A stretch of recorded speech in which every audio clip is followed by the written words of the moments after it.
I would say the number one question I've been getting the last month is, where's Billy? What's Billy up to? Is he still at the company? So I'm happy you're here to finally answer that question. You know, if you're wondering why I have been on the internet for a couple months, I've had a lot of life changes recently. I apologize that a lot of you had to watch my frontal lobe develop.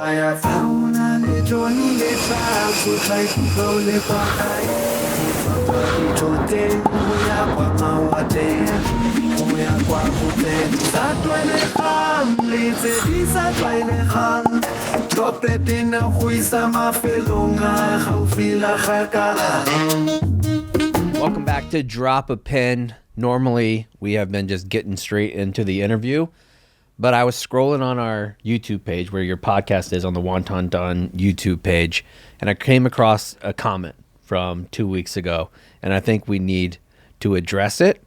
One of those comments said that this podcast is great, but most of the things that they say can be disproven with a quick Google search. Hey, which I thought was bullshit. We've been very upfront about that, though. Yeah. We don't do a lot of fact checking on this podcast. And I honestly feel like we're doing a great job with facts. I went through, I was like, what facts is he talking about? He hasn't responded back yet, but we do have some things that we need to clear up. So we're going to do that in a new segment called, what did we say? Travel advisory. We're going to have a little bit of a travel advisory. Yes, travel advisory will just be notable stories from around the globe, which may deter you from visiting a place or might entice your interest. And sometimes we'll go back and we'll touch on places that we've already been. The first one that I came across, Bhutan. I think this is actually, of all the updates that we've done, this is the second time we've had to update Bhutan, but this time isn't because we were offensive to their culture. It's because we left something out that I feel is very culturally different than what we have. Okay, let's hear it. So if you're in Bhutan, we know about all their different hobbies, but we left out a big one. And I think that in America, one of the biggest pastimes, especially in the South, is archery. Like a lot of people love it with Barstool Outdoors and Sydney Wells, White Sox Dave, Chief. They all love going out and doing a little bit of archery. Well, Bhutan, big archery place, but they have a little caveat. Do tell. The caveat is that they have a competition where all the men in a village will go out and they'll set up a target and they will have an archery competition. And you might be saying, Chaps, that's normal. That's normal to have archery competition. Well, the caveat is they will have different women, not your spouse, come up and grab your genitals and see who is the best shot with someone grabbing your genitals. And not grabbing like squeezing, caressing. So it's like while getting an over-the-pants hand job, who has the best arrow shot? Yeah, I love a challenge. I love an over-the-pants hand job, and I love archery. I think that I'm good on that. I think I would be great. Yeah, that would probably improve my shot because it's like it calms you down. Mm-hmm. It gets you aroused. You're kind of locked in. And now if it was like a dude that was just giving me a sack whack while I'm shooting arrows, not so much. But I do think that might be maybe you start with a gentle hand rub and then you move your way up to a big old rub and tug. Mm-hmm. Just cranking hog and shooting bullseyes. Damn. I mean, they should have some sort of competition in the U.S. where it's like who can do the most athletic feats while either getting a blowjob or a hand job. Blowjob would be tough. I mean, I've driven. The blowjob Olympics? Yeah, I've driven like that. Yeah. I've never done any competition. And honest to God, we have that area in the back of the Barstool office that could be an archery run. It could be a blowjob room too. Yeah, maybe we bring Nicky Smokes out there, find somebody that wants to rub him down, see what he got. Yeah, you know what? I don't think I've ever received roadhead. So no, I can't. I've gotten jacked off on the road, but I don't think I've received roadhead. It's an enjoyable experience, although very dangerous. Mm-hmm. And I feel like it's kind of like weed, like if you smoke and drive, where you end up going a lot slower because you're paranoid. I feel like the moment your penis enters in somebody's mouth, you drop your MPH about 10 miles an hour. You gotta. Safety's paramount. You gotta. Yeah. And I also have a travel advisory for the Philippines. A few weeks ago, we did an interview with Scott McMahon who was a U.S. citizen that served one of the longest sentences in prison abroad in the Peens. Some people were saying they felt the interview stopped abruptly. That was mainly because his Zoom connection was not great, so it was kind of hard to go back and forth. I'm sure we could have asked him a lot more questions, but his story was completely verifiable, and he sent me a text. He said, "Hey, Don, how are you doing? A friend of mine was telling me in the comments of the podcast, there's a few people saying it's impossible to have 318 people in 900 square feet." That's fair. And he said, "I don't want anyone to discredit your podcast, so I'm going to attach a couple pieces of info. One is a letter from the jail stating that they are at 2,470% over capacity in the male dormitory. And second one is a picture of inside the jail I was at, where everybody sits like I was describing. And there's also a video. If you can get anybody that knows Tagalog, they can translate it for you. But they go inside the jail as well, just so you have some evidence in case people were saying that he was lying." I love that. And he actually did include the chart, because that's got to be infuriating. Like, you'd survived this and people are like, no, yeah, you didn't. Sure, no, buddy. You didn't. Yeah. Be like, yes, I did, motherfucker. Yeah, I mean, people will say that about things that I've done, and it's like slightly annoying, but not a big deal. If you've like spent 5 years of your life in the worst conditions imaginable, and people are like, "Oh yeah, sure, buddy." Yeah, people did that to me on my ward, like medals and shit.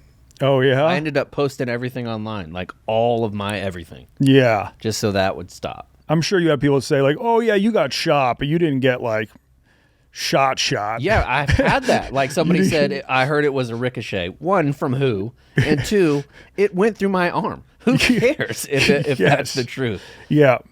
I think the only way that you're allowed to not have a lot of sympathy if you had accidentally shot yourself, like Plaxico Burress. Yeah, if you Plaxico yourself, it's like, okay. Sympathy's out the window. Yeah.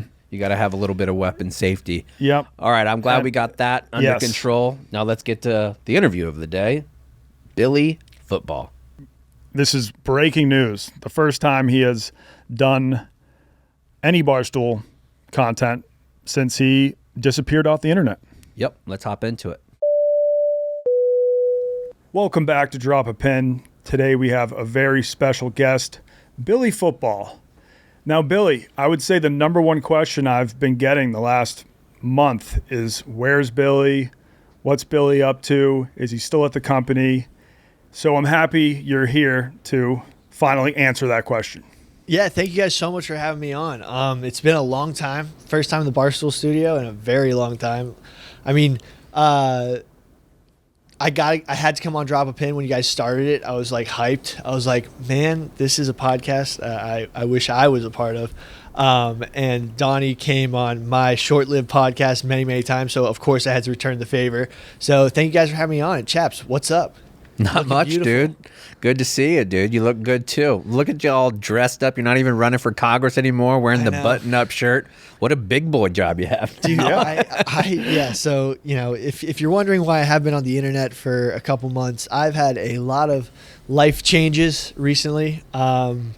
Crazy stuff, a lot more responsibilities. I feel like I've aged 10 years in 4 months.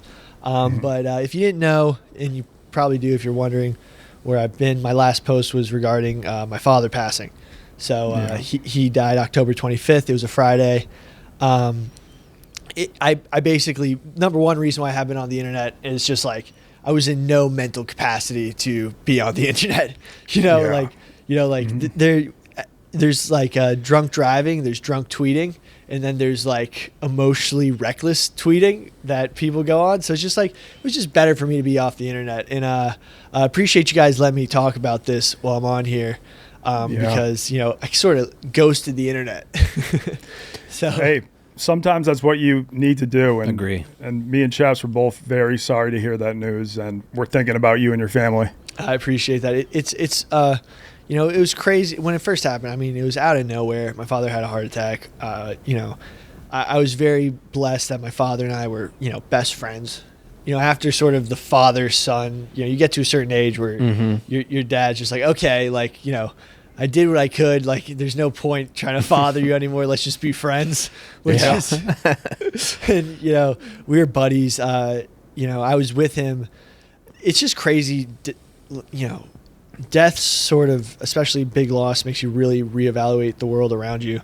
And sort of like I spent so much time with my dad.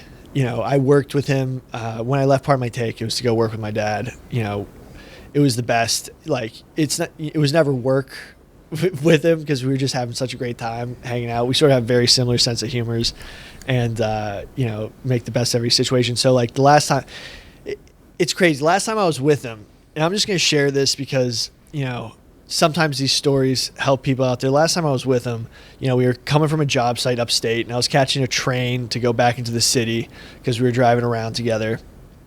And he, you know, the train was in 5 minutes, so like we hurried to get to this train station, and you know, we got there. The train was at the platform, and if you know how the Metro North in New York works, you have to run up a pair of stairs to go over the platform, over the train to get down onto the platform. So I'm like sprinting up there, and we're like, yo, you got to make that train. And like, we always like pulled off shit together, and you know, like we were just competitive about it. So he did his bit of driving to the train station, and the train was there, and it was up to me to run the stairs as fast as I could and get down and make the train.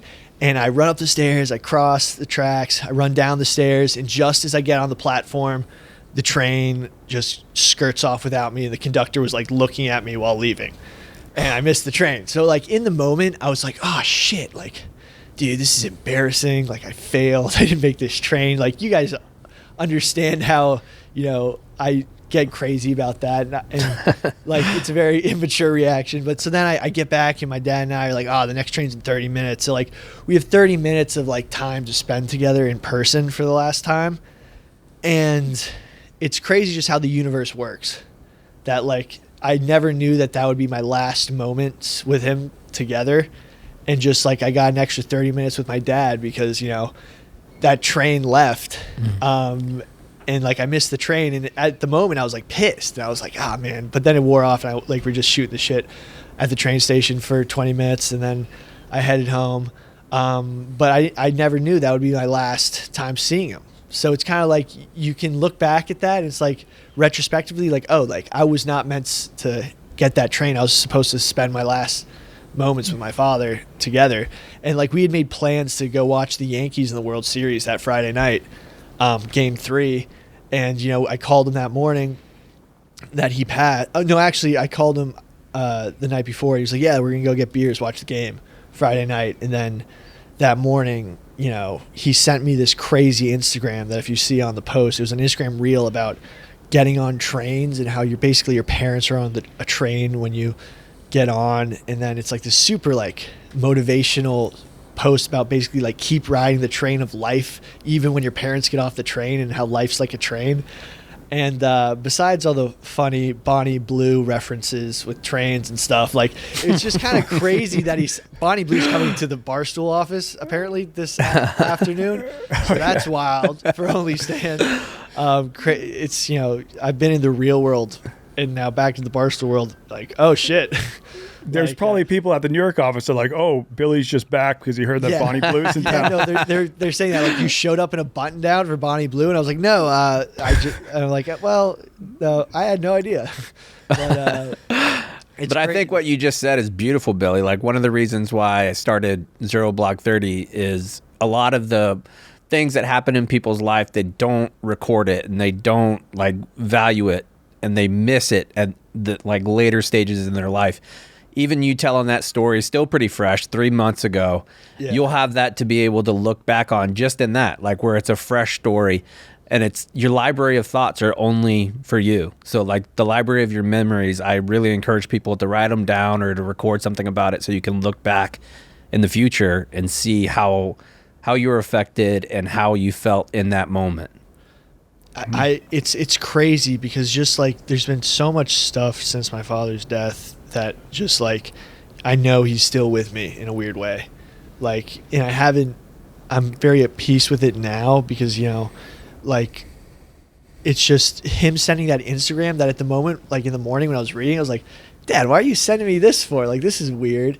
And then he was working out, and he, you know, after he worked out, he like walked out on his balcony and was sipping coffee, and then he was just looking over, you know, he had a pretty dope view of the city from his apartment, the city that he loved, like New York, and he just like went out like instantaneously before he hit the ground, heart attack, and like that's a pretty awesome way to go.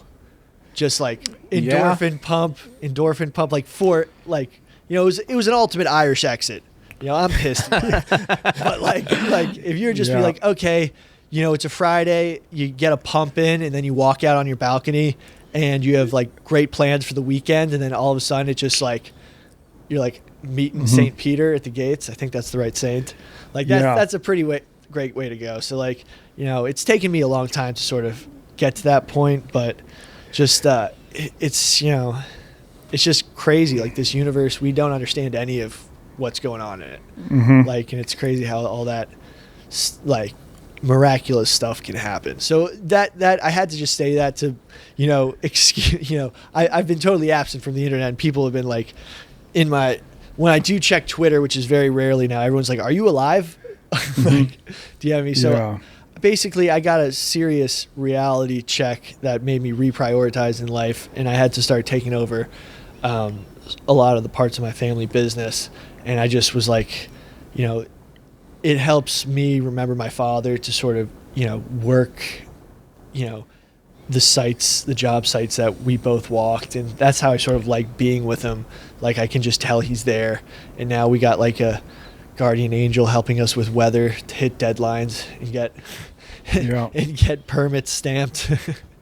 So I think a silver lining is that like when he passed, you and your dad were on good terms. Like a lot of people, we all fight with our parents, even though we love them, and you never know when they're going to go. Like sometimes you might just get in a really stupid fight with like one of your parents, and then they might tragically pass away. And then you're like, oh God, like our last interaction wasn't positive, and that will just haunt you forever. Even though like you always loved your parents, you just like, there's always just a lot of small little things you might argue about. But no, I'm sure he always knew that you really loved him and cared about him. For better or for worse, we were bros. I mean, like, it's crazy. I will always remember the one time I met your dad. We were about to dive to the bottom of the East River to look for mammoth bones. Oh yeah, I remember those videos. Yeah, with zero training. And we were going like 70, 80 feet underwater. Wow. In the middle of the winter, wearing one of those dive suits that's connected by a hose to the surface. Oh, like Cuba Cutting Jr.? Yeah. Exactly. And we had like 10 minutes of training, and Billy has his suit on and he's about to go under, and his dad heard we were doing this and lives in New York. So he was like, I got to walk over and check this out. And your dad was not like thrilled. He was like, I don't really think you should be doing this. But at that point it was too late. So you get in the water, and me and your dad are just watching the camera mounted on your head. And he was like, this is insane. Like he was definitely pretty freaked out. But you came up safe and sound. Dude. Did he instill in you like a adventure and things like that? Yes, he did. But the funny thing is that, you know, the two times I ever saw him the most nervous in my life was he was in my corner before I fought Jose Canseco. And I got to find this clip because it's just me and him in the ring after the fight. And he's just so relieved. But he was like, the first time I've ever seen my dad like panicking, like having any sort of anxiety was before I hopped in the ring with Jose Canseco. He was like, just keep your hands up. He like, at first he was like, no, you're not, like, are you really going to do this? I'm like, yeah. And then he was pumping me up because he was like, well, if you're actually going to do this, I can't tell you to stop and let you be scared in there. So like he was hyping me up the whole fight camp. And then right before, he just like, he couldn't like hold it anymore. He was just tweaking out. But dude, he had to be like on the construction site telling his friends and his like anybody, like my son's about to fight Jose Canseco. Like if that was one of my kids, I'd be like, bravery on spades. Look at that big juiced motherfucker. He doesn't care. And like it out. I can't believe there were still a lot of people that were saying Billy was going to get pummeled by Jose Canseco. It's like, yeah, I know he was a force back in his prime, but the guy was 60 years old. Oh, yeah. Had been using roids for years. Probably have the smallest balls. Yeah. So, looking back, that was elder abuse. But at the time, I like literally thought I was gonna die because everyone. Because he's huge. everyone's gotten more education on fight science since like the influencer boxing. Like everyone thought Mike Tyson had a chance against Jake Paul, but something that you figure out is like the more muscle you have, the more cardiovascular like energy it takes to move it. That's why boxers all have like, don't have the biggest muscle mass, and like 135-pound guys can whoop everyone's ass. Like we never really, like the general public didn't really have that knowledge that like most boxing, not casuals have. So like at the time I thought I was going to die. I thought he was going to hit me with one punch and I was going to get knocked out. Like we just didn't know how much steroids was going on. So, but it was crazy. And last thing, getting to your point, Donnie, about people, I was on good terms. Like now, like I'm just gonna say this message, and this is really why I wanted to like hop on here and talk about my dad. Like if you have like, life is so short, and there's no time to waste like arguing, and like make amends with people in your life that you truly love, because it's just pointless. You never know when they're gonna go. Real quick story, another life reality shattering, like what the hell, like through a mutual friend I met Tiger Betch, who died in the New Orleans terrorist attack, the Princeton football player. We'd become friends at a couple weddings that we went to, and great guy, party with him. I was like, oh dude, this guy's awesome. And then like New Year's Day, you just get news that he passed, and him and his roommate Ryan got hit by the car that went down Bourbon Street. And it's just like, holy shit, man. Like, terrible story. Heart goes out. But it's, life is too short. And, life is too short to, going through Twitter comments, getting mad. Like you guys sweat, like enjoy it. Like there's nothing worth upsetting your personal peace and your inner peace, because that's something that, you can't buy. And I don't know, that's just the one message I wanted to send, and we can move on to some more fun topics. Into this. Yeah. Well, thanks for being open and talking about that, Billy. I know a lot of people have been super interested to hear from you, and I think that message will resonate with a lot of people who are missing someone or have gone through something like you have. And I think it'll be obvious for our Barstool listeners that it's obvious to me that you've matured a lot over the last 3 months. You've had to. So there's a phrase that I used to like a lot whenever I was leading people, and it's bloom where you're planted. And a lot of times you don't have the choice of where you're going to be in life, what's going to happen the next day. But all you can do is bloom where you're planted, whether that's a parking lot or if it's in a flush garden. All you need to do is bloom where you're planted, and it seemed like you're blooming. So good for you. I appreciate that. I have bloomed physically. Yeah, you are a little fat. I quit drinking, and I thought quitting drinking would help you lose weight. I've somehow put on 20 pounds. Well, when you eat nothing but pasta, that happens. Yeah, I mean, I'm literally like, my strength has gone through the roof. Like, quick gym bro tip, like last bro science tip I'll ever give in my life. The best way to get jacked and to like put on serious mass and strength is to quit drinking, because you'll get huge. Like I'm squatting 450 pounds, like stuff I was doing back in college, but like with way better form. Like I'm benching 315. Like it's insane. So just quit drinking. I'm glad you threw in your numbers for workout. Yeah, I might just go back to Twitter just to post my max outs. Yeah. All right, give us what are your clean numbers? What are we doing on? I don't clean anymore. Okay. All right. Yeah. Military press, where are we at on that? I don't steal valor anymore either. Okay. That used to be a big problem of yours, right? I've relapsed a little on that. I've been thinking about going into the Special Forces and getting a Special Forces contract. I've recently, for real? Yeah, I've been like looking up like the requirements of like the pull-ups, push-ups, the swim time, the running times for like a Navy SEAL, and I'm getting that middle school itch again, where it's like, man, maybe I should just do it. Now, if he wanted to join the Navy SEALs tomorrow, would he be able to? How old are you? I'm 26. I just turned 26. Yeah. Okay. You would have to do it in the next, I think it's 27 is their cutoff. Really? Shit. But you would go in, you graduated, right, from college? Yes. So go the officer route. Like Yeah. that's what I would do. You can have officer designated Navy SEAL special warfare contracts where maybe not Navy SEAL, but you'll do something in like the special operations unit. But if you're going Navy SEAL, don't say special forces, say special operations. Yeah, well, I was looking at the Army contracts because the thing That's about, forces. Yeah. I was looking at the Army contracts just because like like if you try to be a Navy SEAL and fail, like you might end up being like a mess hall cook on a ship. But that shit doesn't happen. Yeah. Like they tell you that, but if you had the nuts to go for a SEAL contract, they're not going to be making you paint boats. Yeah. But no, that's a pipe. I got too many responsibilities at home now, and I just train with that in the back of my mind. When I'm like, yo, I got to train. Like I could get to this level. Big David Goggins guy. Yeah, I've been listening to too many podcasts to hype me up about motivation. Did your dad run a battery company as well? So that's a complicated. That's a whole story that we can get into. But if you are in the lithium battery technology space, DM me on Twitter. Definitely hit me up. Or if you are part of like a lithium brine sourcing, like if you have a lot of lithium brine in your oil wells, like hit me up. We could definitely collab and synergy.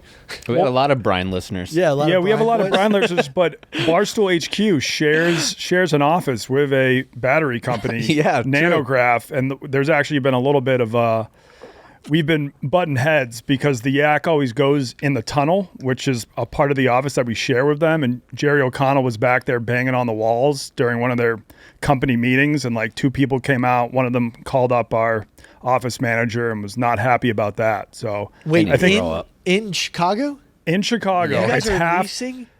It's half Barstool HQ, half Nanograph, which is a battery company that just got like a huge grant from the government, and then Trump got elected, and I think he removed the grant. Yeah, the grant space is hit or miss. That's why you always got to go DOD. I've always said that. They don't. Well, it'd be the pull same grants. thing. Those grants gone too. Okay. All right, but yeah, we don't have to dive into that. But if you work in the battery space, please feel free to reach out to Billy. Yeah. Let's get into some Africa. Yeah, let's get in some Africa. Life is too short to not go on adventures. Drop Yes. the pin. I would love to get into some Africa, but first, let's clarify. Audio Crack was not canceled, and you were not fired by Barstool, right? It's not- I did not test the waters if I've ever would get renewed. I didn't have the time before October 25th. I was hanging in there trying. We had a sponsor, I thought, but I don't know. Like there was a very high. I'm not going to pretend like there was not a high probability I would not get re-signed. Like, I mean, you were doing a podcast that had a sponsor, and we've had Everybody gets resigned. we've had a lot of people get re-signed who don't even have that much going on. I don't know. I don't know how it works. I was acting as though I needed to put in the work to get re-signed. I built it from the ground up, and congrats to you guys. I mean, it's hard to build a podcast from scratch. Well, especially you were doing that solo, and you were trying to put out like 2 episodes a week. Yeah. I mean, I got Chaps here. We now have Sam Goldfinger on production, and we're starting with just 1 pod a week. And yeah, there was a big commitment to get it off the ground, but I don't think it was as hard as what you were trying to do. Yeah, and shout out Nikki Quinn, our producer. Nikki Quinn passed the prison corrections officer school, and he is now a New York State corrections officer. So shout out Nikki Quinn for all you crackheads who are coming over to drop a pin. I suggest you stay. I don't see these guys going anywhere. Okay. But yeah, in terms of Africa, when I invited Billy to come on my trip to Uganda, it was just because I knew you had a lot more football experience than me. And I think you had coached, 12-year-olds or something in the past? I ran a lot of camps growing up. And then in college, we used to go do camps at high schools. And yeah. But then once we landed, I was like, Billy actually knows a shit ton about Africa. And you've actually been back to Africa since we left Uganda. Yes, and since we left Kenya the second time. Yeah. So I went back to Africa. I have family who works in Africa. They're not like one of the they're not like white South Africans. People were like, "Oh my God, who knew Billy?" They're Americans who live in Africa, working for various companies. Yeah, I've been to some pretty cool places in Africa, and it's Africa's awesome. I love it there. It is. Didn't your your family member who lives there? He had a saying about it. Was it just like? It may have been as simple as "This is Africa." I don't know. He had like. Oh yeah. I thought he had like a saying to just summarize what life is like in Africa, but Africa always wins. Yes, that was the saying. Africa always wins. Yeah, I mean, Africa's the type of place you go into, you might have a lot of plans, but you just got to let Africa do what Africa does. I love that. Yeah. I mean, no one beats Africa. No. Like, you can't go in there and be like, no one has. I mean.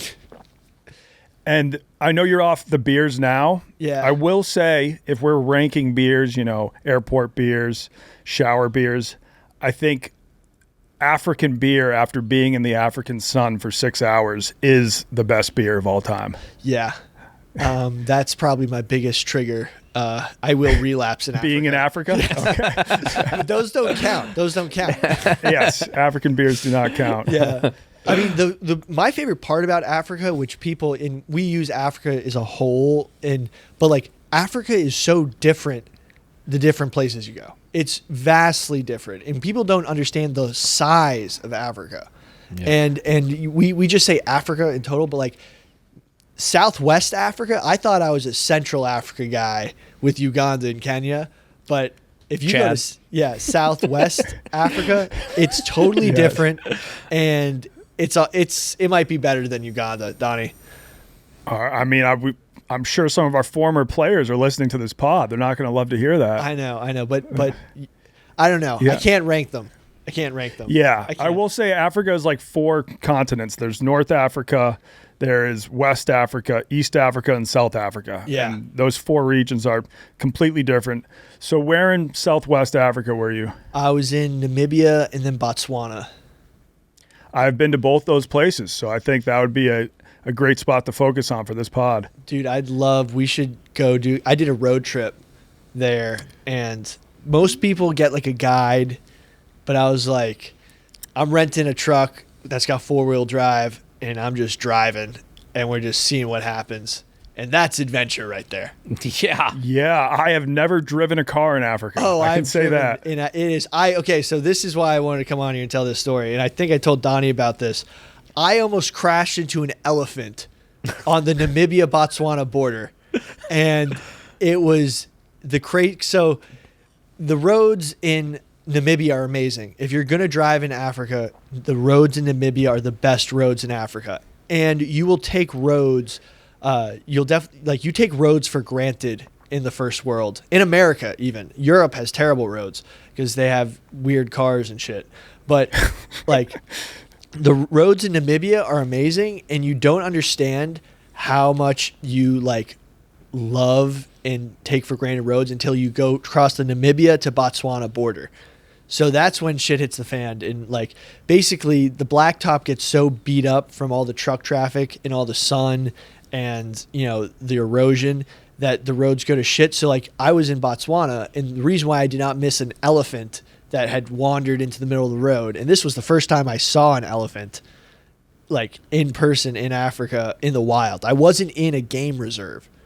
There's that many elephants in Botswana that I was literally driving. I was staring at the blacktop to like navigate potholes and like going slow. And then all of a sudden I saw a stretch that like had no potholes. So I sped up, and then I looked up, and there's a freaking elephant that if I had hit, it would have just killed me. Yeah. Like hitting a moose is one thing. Having an elephant fall on you is just death. Like people die from moose and deer. I would have just been, if I had gone that way, that would have honestly been worth it. Just it would have been a very Billy football way to go. Whoever wrote that blog would get 1 million hits. Yeah. Right, Billy football dies by hitting elephant in Botswana. Mm-hmm. I might write that blog today. Yeah.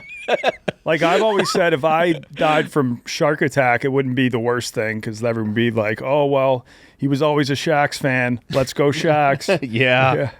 I firmly disagree with that. I don't want to go out shark style. I wouldn't mind getting bit by a shark and having to walk with like a really bad limp for the rest of my life and just having like a cool scar. Because people say, oh, why are you limping? And you just like, well, I got bit by a shark. Yeah. Took off half my knee. But yeah, you're right about the elephants there. Fact about me, I went abroad to Botswana, of all places. And I don't really know why I did it at the time. My friends were going to Barcelona, Australia. And I was like, I really want to take this opportunity to go somewhere that I probably will never go back to later in life.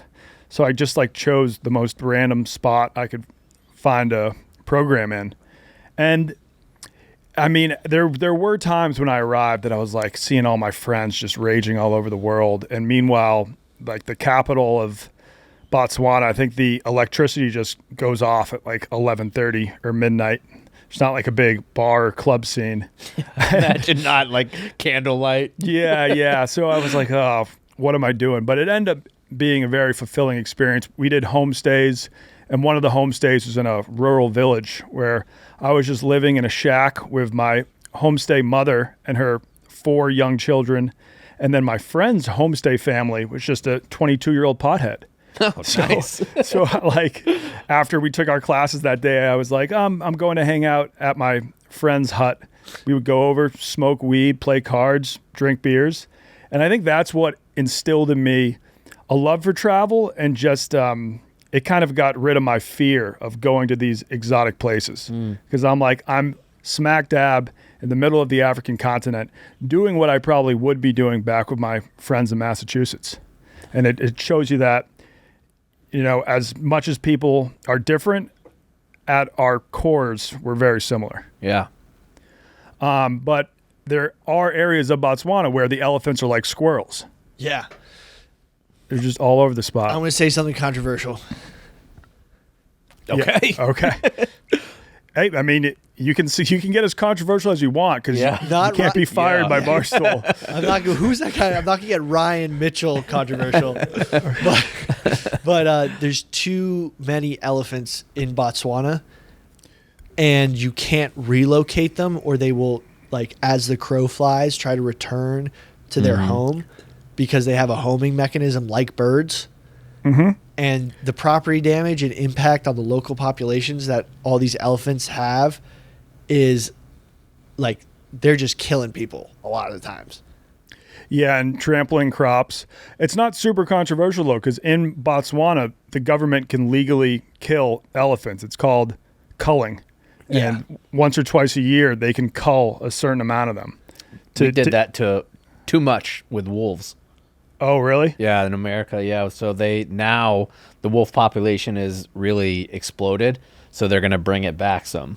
Okay, yeah. You don't want to cull too aggressively, but some culling can be good for the ecosystem. Yeah, so I think we need to do some culling. Okay. And it's time for another round of culling in Botswana. After almost getting plowed by an elephant, I'd be... Actually, never mind. That'd be another blog I could write. Billy Football wants to execute most of the elephants in Botswana. Go for it. What the farmers do in Botswana is they plant chili peppers around their fields because it really deters the elephants. They can like smell it, and it's just like it kind of makes their eyes water. It's painful for them, so they'll avoid crops that are surrounded by chili peppers. Oh, bro, I showed Donnie this, but hippos too are a huge problem at night for roadkill. Like, you can hit a hippo too on the road in Botswana. Might be even worse. Yeah. Because hippos come out of the water at night and they are eating all the vegetation and they're running around and they're super fast on land, a lot faster than you think. And I saw a dead hippo by the side of the road and the locals butcher them up and eat them. Did I show you? Did you see that picture I sent you? Don, you can use this. I'll send it to you guys again so you can use it for the YouTube. But yes, they I pulled over and I saw this dead hippo and I was like, yo, and I was taking pictures of it just because I was sightseeing, and there's 2 guys there waiting, and I was like, who hit this? Are they okay? Because this was after the elephant incident. And I was like, if someone hit this hippo, then are they okay? And they're like, oh no, you'll be by the time you come by sundown, the hippo will all be gone. I was like, what do you mean? And they're like, no, we're gonna come and butcher it up and take it away. I was like, no way. So I gave the guy my WhatsApp, and he WhatsApped me pictures of them butchering this whole hippo because I didn't believe him. And they just, I would love hippo stew. dude, hippo. I would definitely be willing to try it. Did you eat it? It's like very, very marbled pork, and it's more relative to whale. People who've eaten hippo, because I was Googling it because I was like, man, I'd love to eat some hippo. And they say it's like people who've eaten hippo who have also eaten whale say that it's most similar to those two. I tried a piece of whale in Iceland once. Was it gross? It was a really small piece. I wouldn't call it gross. Chewy, right? Yeah, it was chewy. AI says hippo meat is described as tasting like lake cow bacon. Oh, everybody knows what that is. Yeah. Well, did you guys know that we almost had hippo ranches in the United States? No. Please tell us. I wrote a blog about this. Teddy Roosevelt was was a lobbyist for this bill that they were going to pass. Oh, yeah. They were going to turn the Louisiana Bayou into a hippo ranching ground because there was no better use of that land for agriculture. And the only reason it didn't happen was because of the mafia, because they couldn't get a meat processing plant built down in Louisiana, down south, because Chicago, St. Louis, all the meat processing plants, that was like where all the meat got driven to, all the cattle got driven to get slaughtered, and they couldn't move hippos like they do cattle because they're just too violent and they would destroy any train car. So they couldn't get a processing plant put down there. I wrote a blog on it. Check it out on I don't know if my blogs are still up.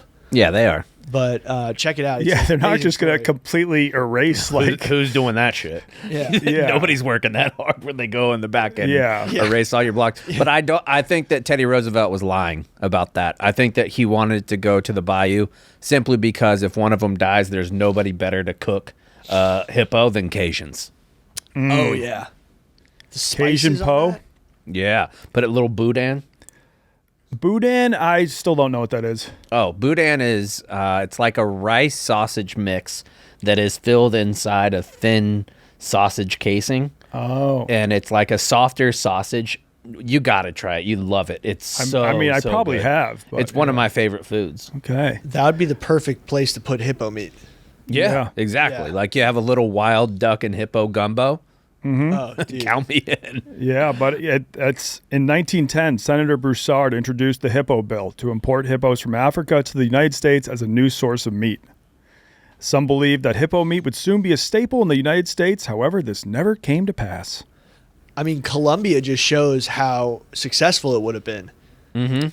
Yeah. But it's not successful in Colombia. In Colombia, they're like, oh, fuck. Like, we got to get rid of these hippos. Yeah, They're but wreaking havoc. if we had hippo ranchers with the equipment, like think about cowboys, how badass they are, like guns, lassos, like, they're wrangling cattle. Imagine hippo boys. Just guys who boys. are there to wrangle hippos. They're like swamp people.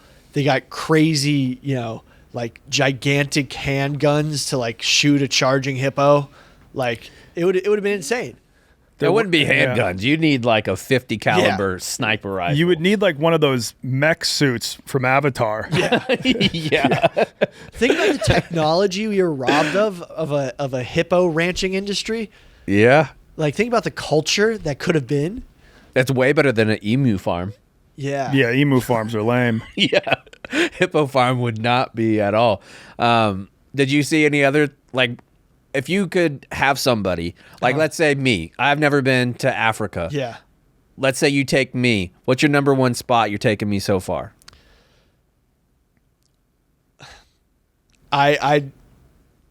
Uganda is beautiful, and I love the land of Uganda, but there was a different. Do you like road tripping, or do you like? Yeah. Yeah. Do you like amenities in hotels, or do you like going outside, like doing outdoors, like? Yeah, I outdoorsman don't stuff? think that. I think I would want to do more rural stuff. I don't think I'd want to go to like Ritz-Carlton, Johannesburg or something. Yeah. I don't think you want to be going to Johannesburg in general. Yeah. Yeah. That seems like a rough spot. Yeah, I mean, if you wanted to sort of rough it, I'd really say Windhoek, Namibia, and then driving to the Okavango Delta in Botswana and just living. I mean, it's a little more dangerous. Like you literally might get charged by an elephant, but like that's living, baby.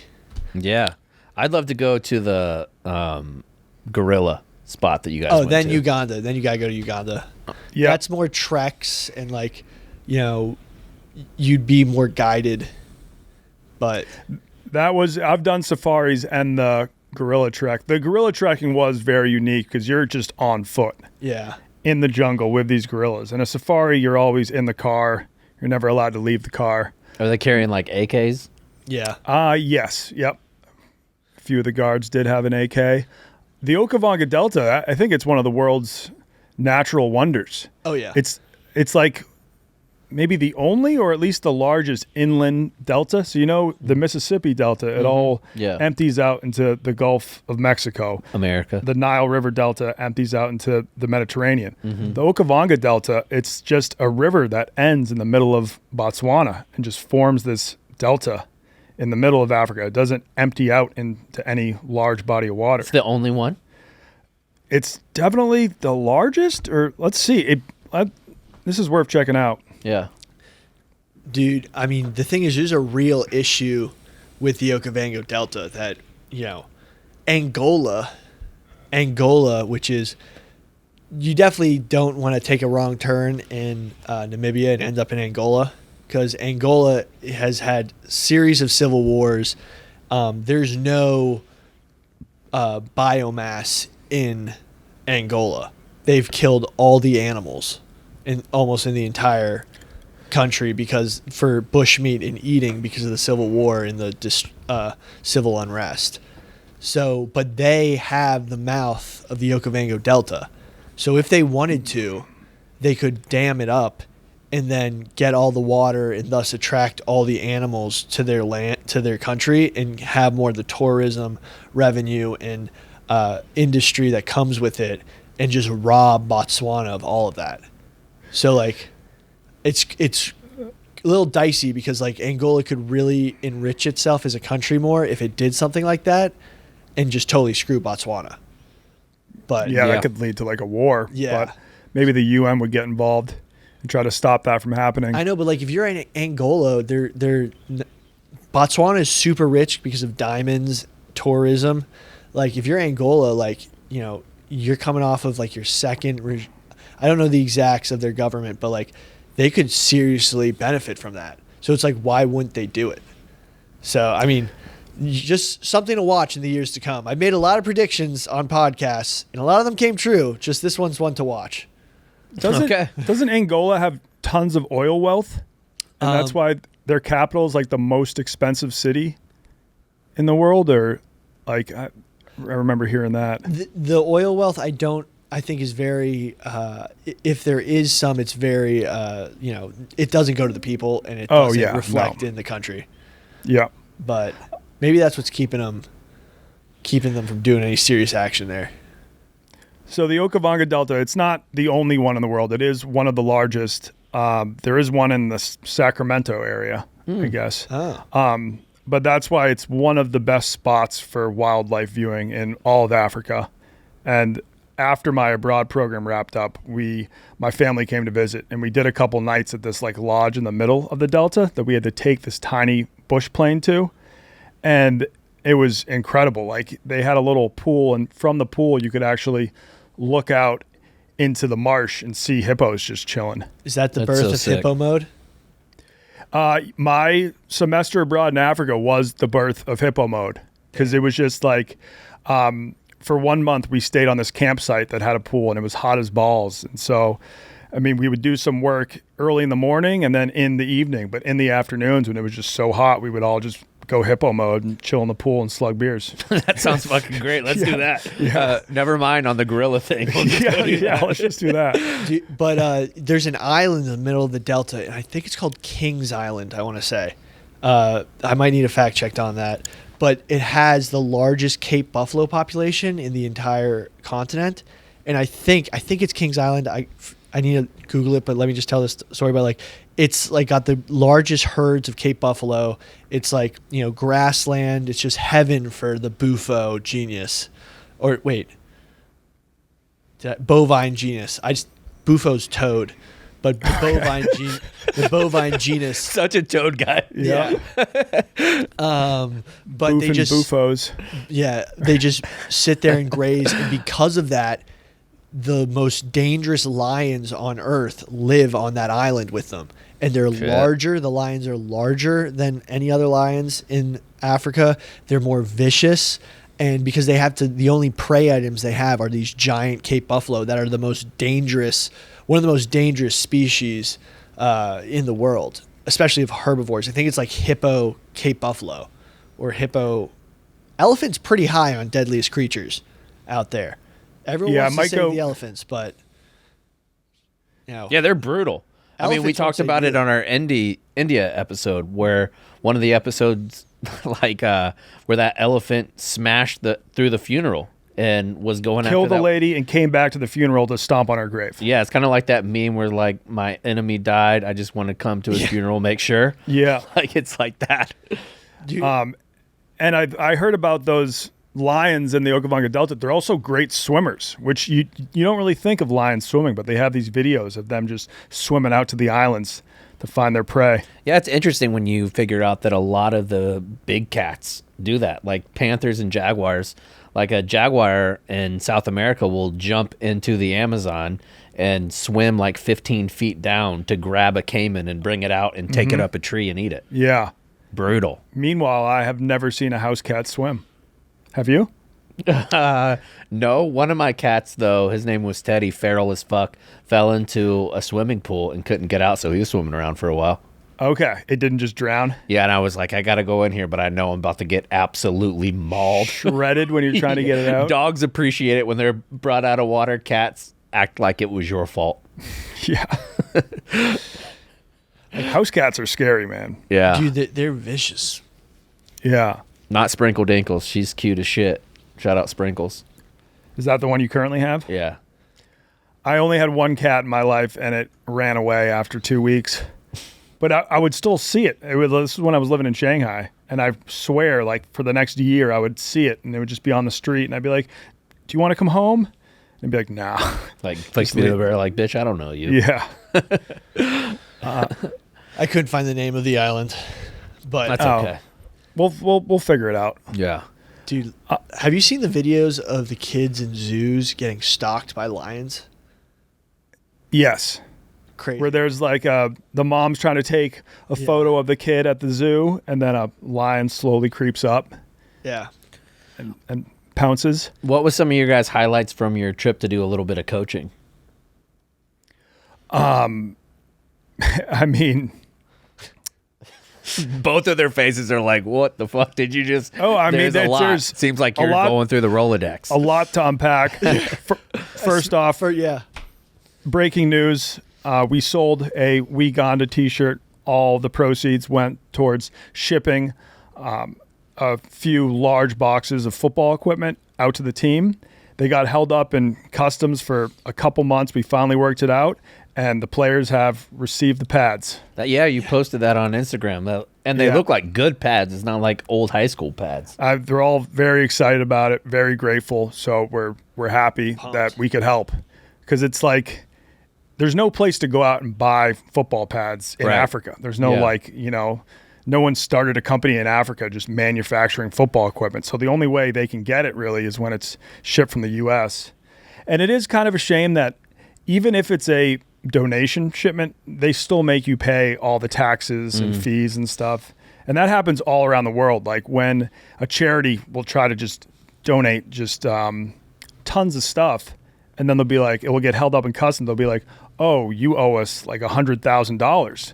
Because the actual value, it's based on the actual value, even though it was all donated and it was zero cost. That's why everybody was shocked that Starbucks supplied all the coffee for the war on terror for like 10 years. Whoa. And they still had to pay like all the shipping, everything. Mm-hmm. You know what? Yeah.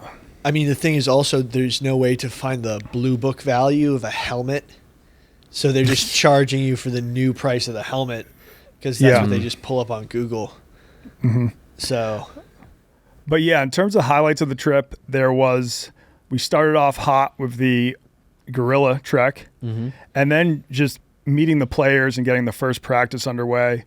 It was awesome, kind of just to see how grateful they were to have us out there and to see Billy put together an offense in just 2 days. If I was out there alone, I don't know what I would have done. But yeah, that was great to see. And then the first game, that was probably a low light of the entire experience. But the second game was a highlight of mine. Why was it a low light? Don't skip over the bad parts. Well, if you've seen the series, you know we didn't have enough refs that actually knew the game, and so our line refs didn't know how to call a first down. So every time we moved the ball, they would just move the lines with the ball. So we pretty much had to get 10 yards every play, or else it was going to be a turnover on downs. yeah. I like that. That's aggressive. Yeah. It's like arena football. Yeah. I mean, and there was a lot of offsides. We tried to do our tush push Uganda, and they went offsides and kicked the ball before it could even be hiked, and then they ran that back for a touchdown. Love it. So there was all this build-up. We had some great practice with the guys, and then they were all heartbroken that we just got robbed. I mean, it's you couldn't plan for what happened. You couldn't coach for what happened. Like, I don't know. I'm going to have a drill when I coach football in the future, be it some high school, and it's just we're playing Ugandan football rules. You need to get 10 yards for a first down. Yes. And that's just like, and it would be great because it would be great for like a drill for like 2-minute situations and just like third and long like plays. And it's just, we're playing Ugandan football, guys. You got to get 10 yards. Like, yep. 10-yard out route coming. Yeah. So like Ugandan football. If any coaches use that out there, I coined it. Just call it Ugandan football. That'd be pretty hilarious. Love it. Another highlight was just being able to swim in the Nile River. And we actually got flipped. We were tubing down the Nile and went down some rapids, capsized. That was exciting. That was a highlight for me, I'd say. The craziest thing was we looked up that rapid afterwards, and there had been like crocodile attacks, like in those like the same type of tubing. Like someone had gotten attacked by a crocodile, and now crocodiles are no joke. My biggest highlight was the second game, and when we didn't think they were going to make it. Check out the series. We're not there's a lot more in there. We're not giving any spoilers. And seeing how ready and hyped the guys were after being on a bus for 2 days. Yeah. And it's like, it's one thing to get high school kids in the United States of America who have every resource possible, compared to what we were dealing with, hyped up to play football, like before a game. And these guys came out like chanting, pumped, and just with like they were ready to play. Like Ray Lewis? Yeah. Like they were shaking the bus like FSU coming to, to play Florida in the swamp, and they came into Kenya rocking the bus after being unfed, no sleep. And I'm just like, oh my God. Yeah. So when we went back to Africa the second time, the game was in Kenya. So we practiced them for a few days in Uganda, and then we flew to Kenya to wait for the team. And we had raised a lot of money, so they'd be able to rent a bus, could pretty much cover all the costs involved in transporting the team. And then the night before the game, we get a call, and the players are like, we've been waiting for this bus for 8 hours, and it has not come. And then we found out that Fat Steve, the president of American football out there, what a great name, had just robbed us blind, had just taken all of the money and hadn't used any of it to actually get this team to Kenya. Shit. And they only play 2 games a year, so they were all looking forward to this and stuff, and they were heartbroken. It looked like the game wasn't going to happen. And then I bought a bottle of whiskey, and I was like, I'm staying up all night. I'm going to figure out a way to get these boys to Kenya. Yeah. And ended up transferring them some money on Western Union, one of those apps. They were able to get taxis. They all piled in, just jam-packed into 2 or 3 taxis, got taxis to the border, and then sent another transfer. They were able to find a bus at the border to bring them to Nairobi. They end up arriving like a half hour or an hour after the game was supposed to begin, but they arrived just in time to play a full game before the sunset. And like when that bus pulled in, like we just started going nuts. That was definitely the highlight of the entire series.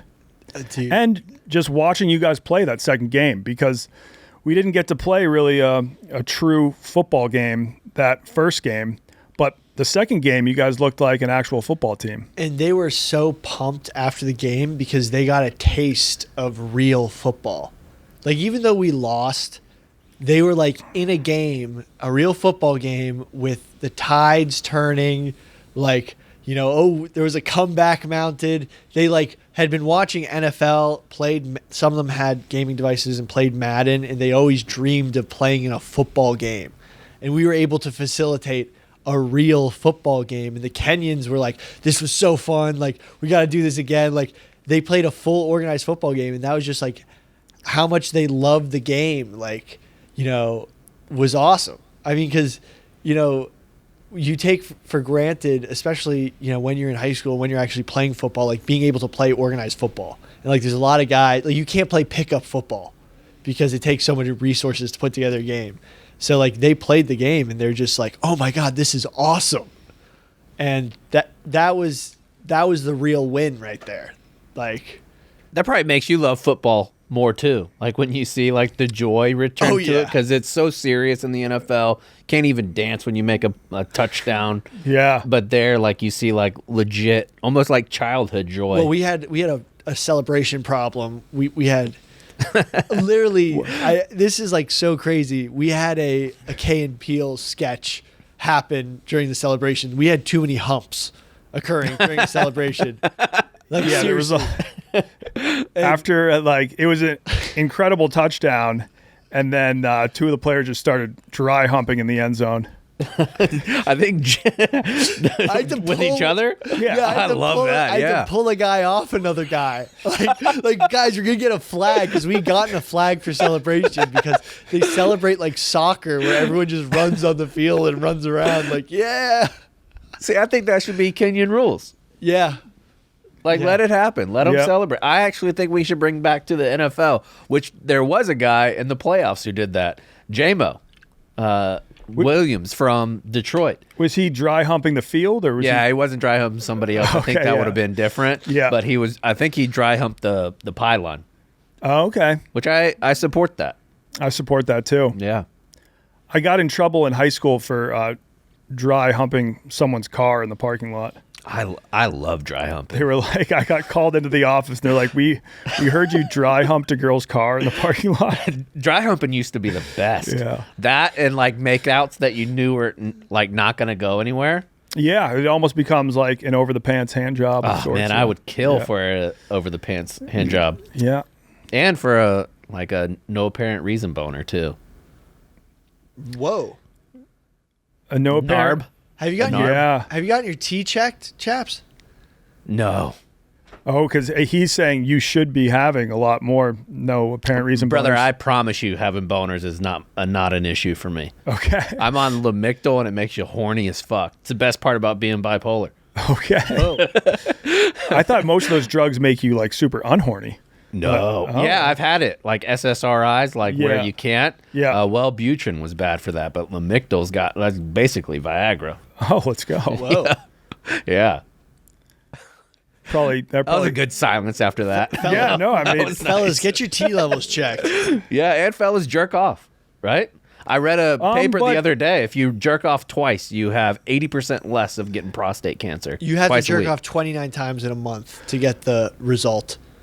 That's not check, please. I cleared that. But I've also heard about like porn is people these days consume too much porn and it's ruining their sex life because they become desensitized to everything. If you're just constantly watching porn, then when you're having actual sex, you're like, well, I saw like way cooler, crazier shit online. Yeah, but I also think that could be good for your partner because if you are desensitized, maybe you don't come early. It depends on what your issue is. Fair point. Some guys need exposure therapy. Yeah. Some guys need exposure therapy to get a little stamina. Yeah. All right. Anyways, back to gorillas. Yeah. And back to your trip to Namibia and Okavango Delta. So you drove from Namibia to the Okavango. And what did you do after you arrived? Like, where'd you stay? I stayed at they have hotels. I stayed in, I don't do what I did because it's pretty dangerous. I stayed in like a local hotel, not a tourist hotel. And it was awesome. And like, I was roughing it a lot, but it was like you're right by, you can like go safari by yourself. Like you don't have to pay anyone to drive into some of these places. So some of the game reserves you can pull up in your own car. Yes. You buy a pass and then you can just You don't even have to go driving around exploring. You don't even have to buy a pass. Really? Well, yeah. So I was just. This is when. So after I saw the first elephant, I was like, "Fuck it, I'm going into the game preserve." Like, if an elephant charges me, I'm backing up. Like I was like, I don't want to be some like be chauffeured around. Like if we're doing safari, we're doing safari. Like, and so I'm driving around, saw some lions, saw like a lot of wildlife. The biomass there is insane. Like if you go there, I don't think there's anywhere else in the world that there's a higher concentration of like megafauna on Earth. Well, yeah, for sure. Yeah, in that exact Okavango. Oh, yeah, like in terms of all of Africa? Yeah. Okay. Yeah, maybe that, and then when they have the Great Migration in Tanzania. Oh, okay. But yeah, those are probably, those are the hot spots. If you go on safari, you pretty much, you go to the Botswana area or you go to the Kenya, Tanzania area. Yeah, like if you want to, some people go on safari and they don't see anything. Like, I saw things by I would be so accident pissed. there. Yeah. I would be too.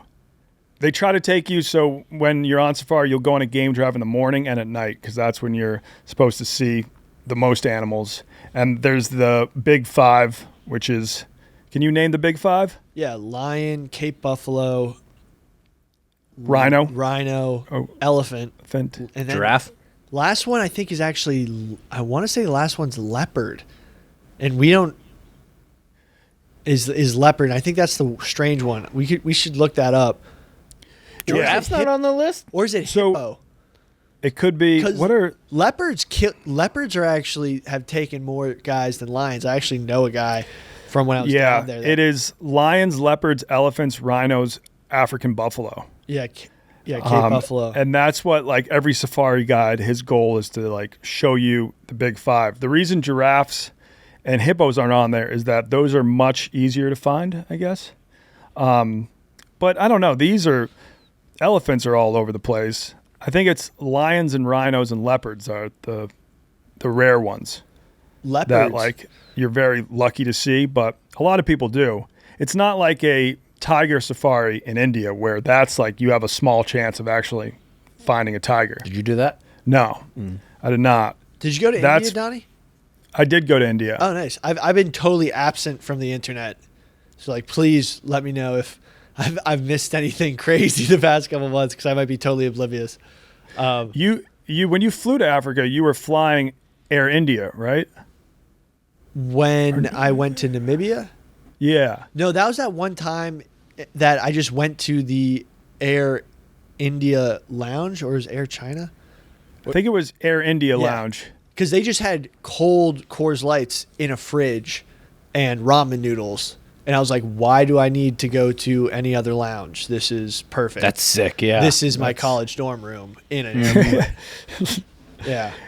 Air India, how did you have access to that? Apparently, like one of my cards, Priority Pass, like you get like Chase Sapphire, you can just get access to lounge. I got to start using that. I think I get like 2 lounge accesses a year. I've never used them once. You have a United card? I have a United card and I have a Chase card. Yeah. It would be a pretty good segment to just do cards for Drop a Pin. This is a traveler podcast. Yeah, we need to get that guy that's points away, I think. The points guy? Yeah. I think we should get that fella. We definitely should, and we should do a segment just reviewing airport lounges. Oh yeah, That'd be awesome. Off the top of your grape, what is it? I've never been a big lounge guy. Dude. I don't think because Game changer. If you I Termes- arrive. I love termies, but I guess I've always just been paying full price. Yeah, and then dude. in the lounges you can get free termies. Dude, I had to quit drinking because I was a lounge guy. Just like, you can get absolutely bombed in these lounges. Never been kicked off a flight except almost in Uganda. So you can probably guess why I stopped drinking. The best part about the Yeah. lounges is you have essentially like recliners that are in there, plenty of space to like stretch out. Yeah. And the bathrooms are never like, you walk into Newark's bathroom and it smells like fucking Nagasaki in there. Jesus. Terrible. Yeah, we should share this story again about Billy almost getting kicked off her flight. Yeah, I've never heard it. So this was after we lost the game that was rigged by the refs. Rigged. Billy was heartbroken. There are some clips of him crying. They went so damn hard and they played so damn hard and they got screwed by the referees. Oh man, this is making me really emotional. I went to war with them and the fact that they didn't get a win was terrible because they fought so damn hard. They did everything right. They did everything right. And then he pretty much just drank for the next 48 hours straight. Yeah. And then it was our flight back to America. And we show up at the airport checking in for the flight. And the lady checking Billy in was like, I don't think he's going to be even allowed on this flight. And I was like, no. Like, I swear he'll be fine. Like, he'll stop drinking. I promise you he won't have another beer before he gets on the plane. And she was like, all right, he better not. And then she let us through. And our flight wasn't for 3 hours.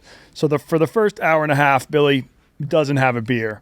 After an hour and a half, he's asking me. He was like, can I please have a beer? And I was like, dude, I'm not your mom. Like, sure. Like, have a beer. Mister, please, a spot of beer for the Yeah. poor, please. And so, My last African beer. and so Billy cracks another beer. And somehow the lady who checked us in at the front comes walking by. And she was like, and she comes up to me. She's like, oh my God, I thought I told you not to let him drink any beers. And she's like yelling at me. And while she's yelling at me about this, she's like, he's definitely not getting on this plane anymore. Billy just runs away. And she's like, he's for sure. Nope, he's not allowed on. And then she turns around. Billy's gone. And Billy shoots me a text. I just got on the plane. Nice. So thankfully, because if he was not allowed on, like, I wasn't going to wait for you. I Yeah, was I getting know. on that plane and going back to the U.S. That's a long flight to be hung over on, too, once you start coming down. Yeah, but it was like a long flight, so they were selling beers. I think they probably had complimentary beers. on it. No. So the thing is, I was scared that the flight back was going to be like our flight there, which was Air Egypt, which doesn't serve alcohol. So Yeah, that makes sense. I was going to taper myself off. It didn't seem like you were doing much tapering. Yeah. But no tapering. We can. But anyway, Yeah. I did. Where did we have a? Oh no, we had a layover in Amsterdam. You did. I didn't have a layover with you in Amsterdam. Where did we go? Where did we? Didn't we? No, we were both in Amsterdam with Michelangelo or Brussels. It was one Brussels. of Brussels. Yes. The Belgians. Really Yes. bad. Really, don't say you're Belgian in anywhere in Africa. Oh, yeah. We'll have to drop a pin on the Belgian colony of Congo at some point. Yeah, dude, real bad. King Leopold. King Leopold. That son of a bitch. Dude, that motherfucker. He should burn in hell 1,000 times. Yeah. Probably is. One of the major villains of colonialism. Dude, I didn't tell you guys. So when I was in Namibia, I met this dude. He was the proper term, and I've looked it up. It's a totally acceptable term, is Bushman. Okay. And the Bushmen are a different ethnic group than a lot of the other Namibians. And they're very short. They're a hunting-gathering tribe. And I met this dude when I was at a gas station. He comes up to me and he goes, "Sir, you're the biggest man I've ever seen." And I say, "You're the smallest man I've ever seen," because he's this little dude, but you can tell he's not like he was just naturally born that small. And we get to talking, and he was like, "This is my town clothes, and I'll send you the picture." But he's like, "I usually don't wear any clothes, but they make me wear clothes in town." And I was like, "We're using Google Translate," and I was like, "Oh man," he had this little stick. So basically, they hunt these little deer called deeks, and it's just like these tiny little deer that almost look like the size of guinea pigs with long legs. Adorable. They're so cute. Yeah. So he said, "This is my deek hunting stick." And he gives me this stick that's like the perfect walking stick ever. I just wish it was bigger. And he was like, "I want you to keep this as a gift." And I was like, "Oh, is there anything you want?" I also lost my luggage on this entire trip. That's the funniest part. So I'm just roaming around Africa in a fake soccer jersey that doesn't fit. And Sounds like you're cleared hot to be naked, though. Yeah. Yeah. Well, once I was out of Yeah. town, you need clothes to go into town in these desert communities in Namibia, because they have a problem with that. No shoes, no shirt, no service. That's a real problem over there. So I give him the only thing I have that's American, which is American money. And then what else did I give him? Oh, and I gave him my sunglasses, which were American, and he loved those. So it was a insane cultural exchange, and I still have that walking stick, and it's the perfect walking stick. And he just would walk up behind the deer, and he'd hit him on the back of the head with this it kind of looks like a shillelagh. It's built the same as a shillelagh, but much thinner and much more of a whip to it. No idea what a shillelagh is. You know what a shillelagh is?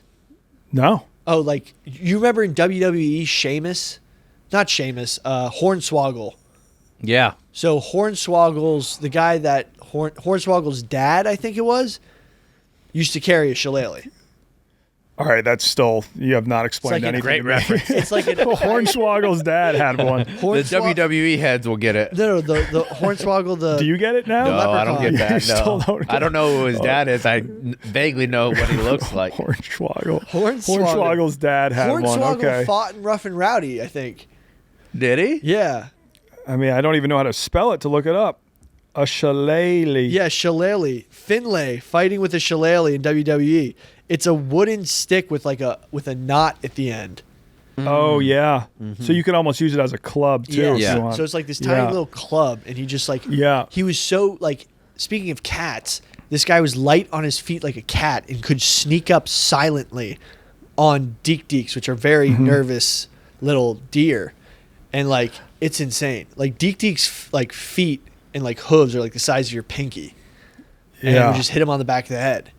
And I was like, this is so cool. I've actually seen videos of those bushmen Yeah. just chasing an antelope or a deek and running until they tire it out. Yeah. And it slows down and they can kill it. And that's I don't know how That's many. crazy. Yeah. They'll just, because obviously they're not faster than an antelope, but they can run longer than them. And they just run until the antelope's like, fuck, I got to stop. And those are tiny little legs going. And then they kill it. Dude, that's the only So reason. they have crazy endurance. No, that's the only reason humans in general are the apex predator.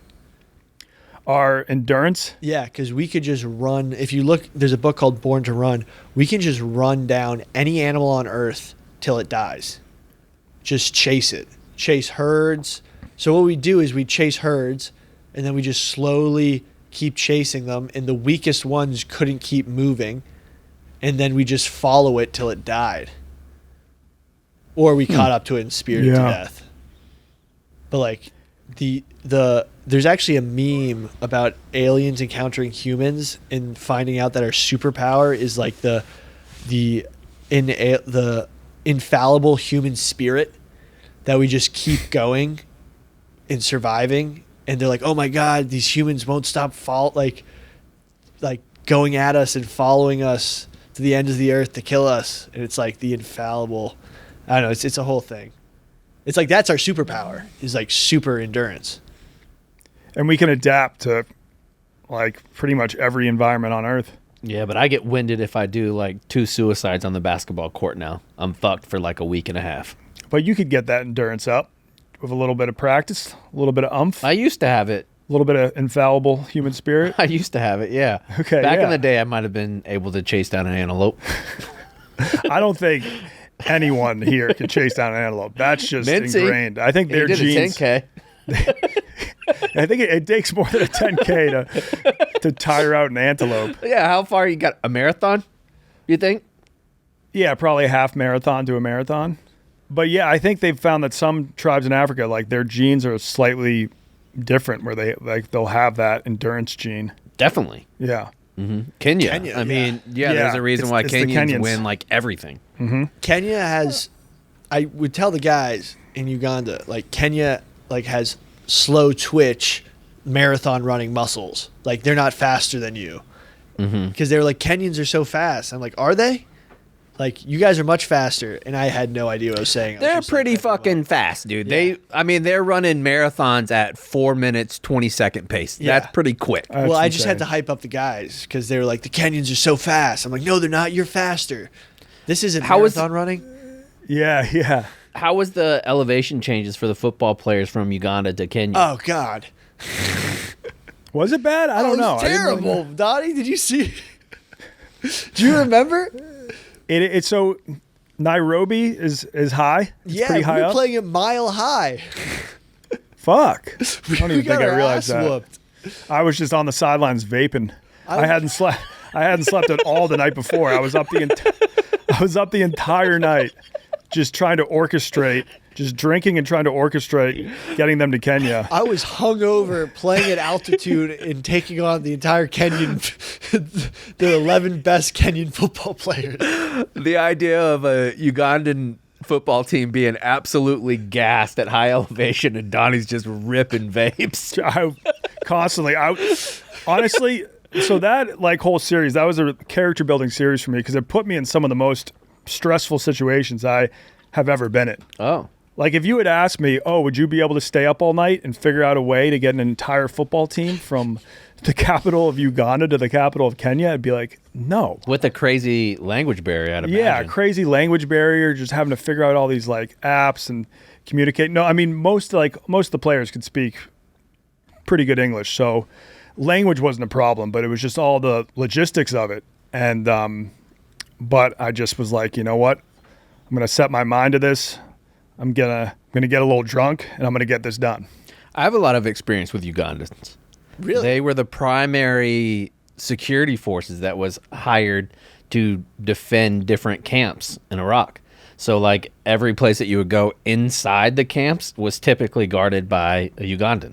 Oh shit! And you would go by and they'd be like, Jumbo! Like every time you would walk by, they would super friendly. But yeah, it was a primary outsourcing or insourcing of people from Uganda. Did they ever call you a Mzungu? Yeah. Probably not.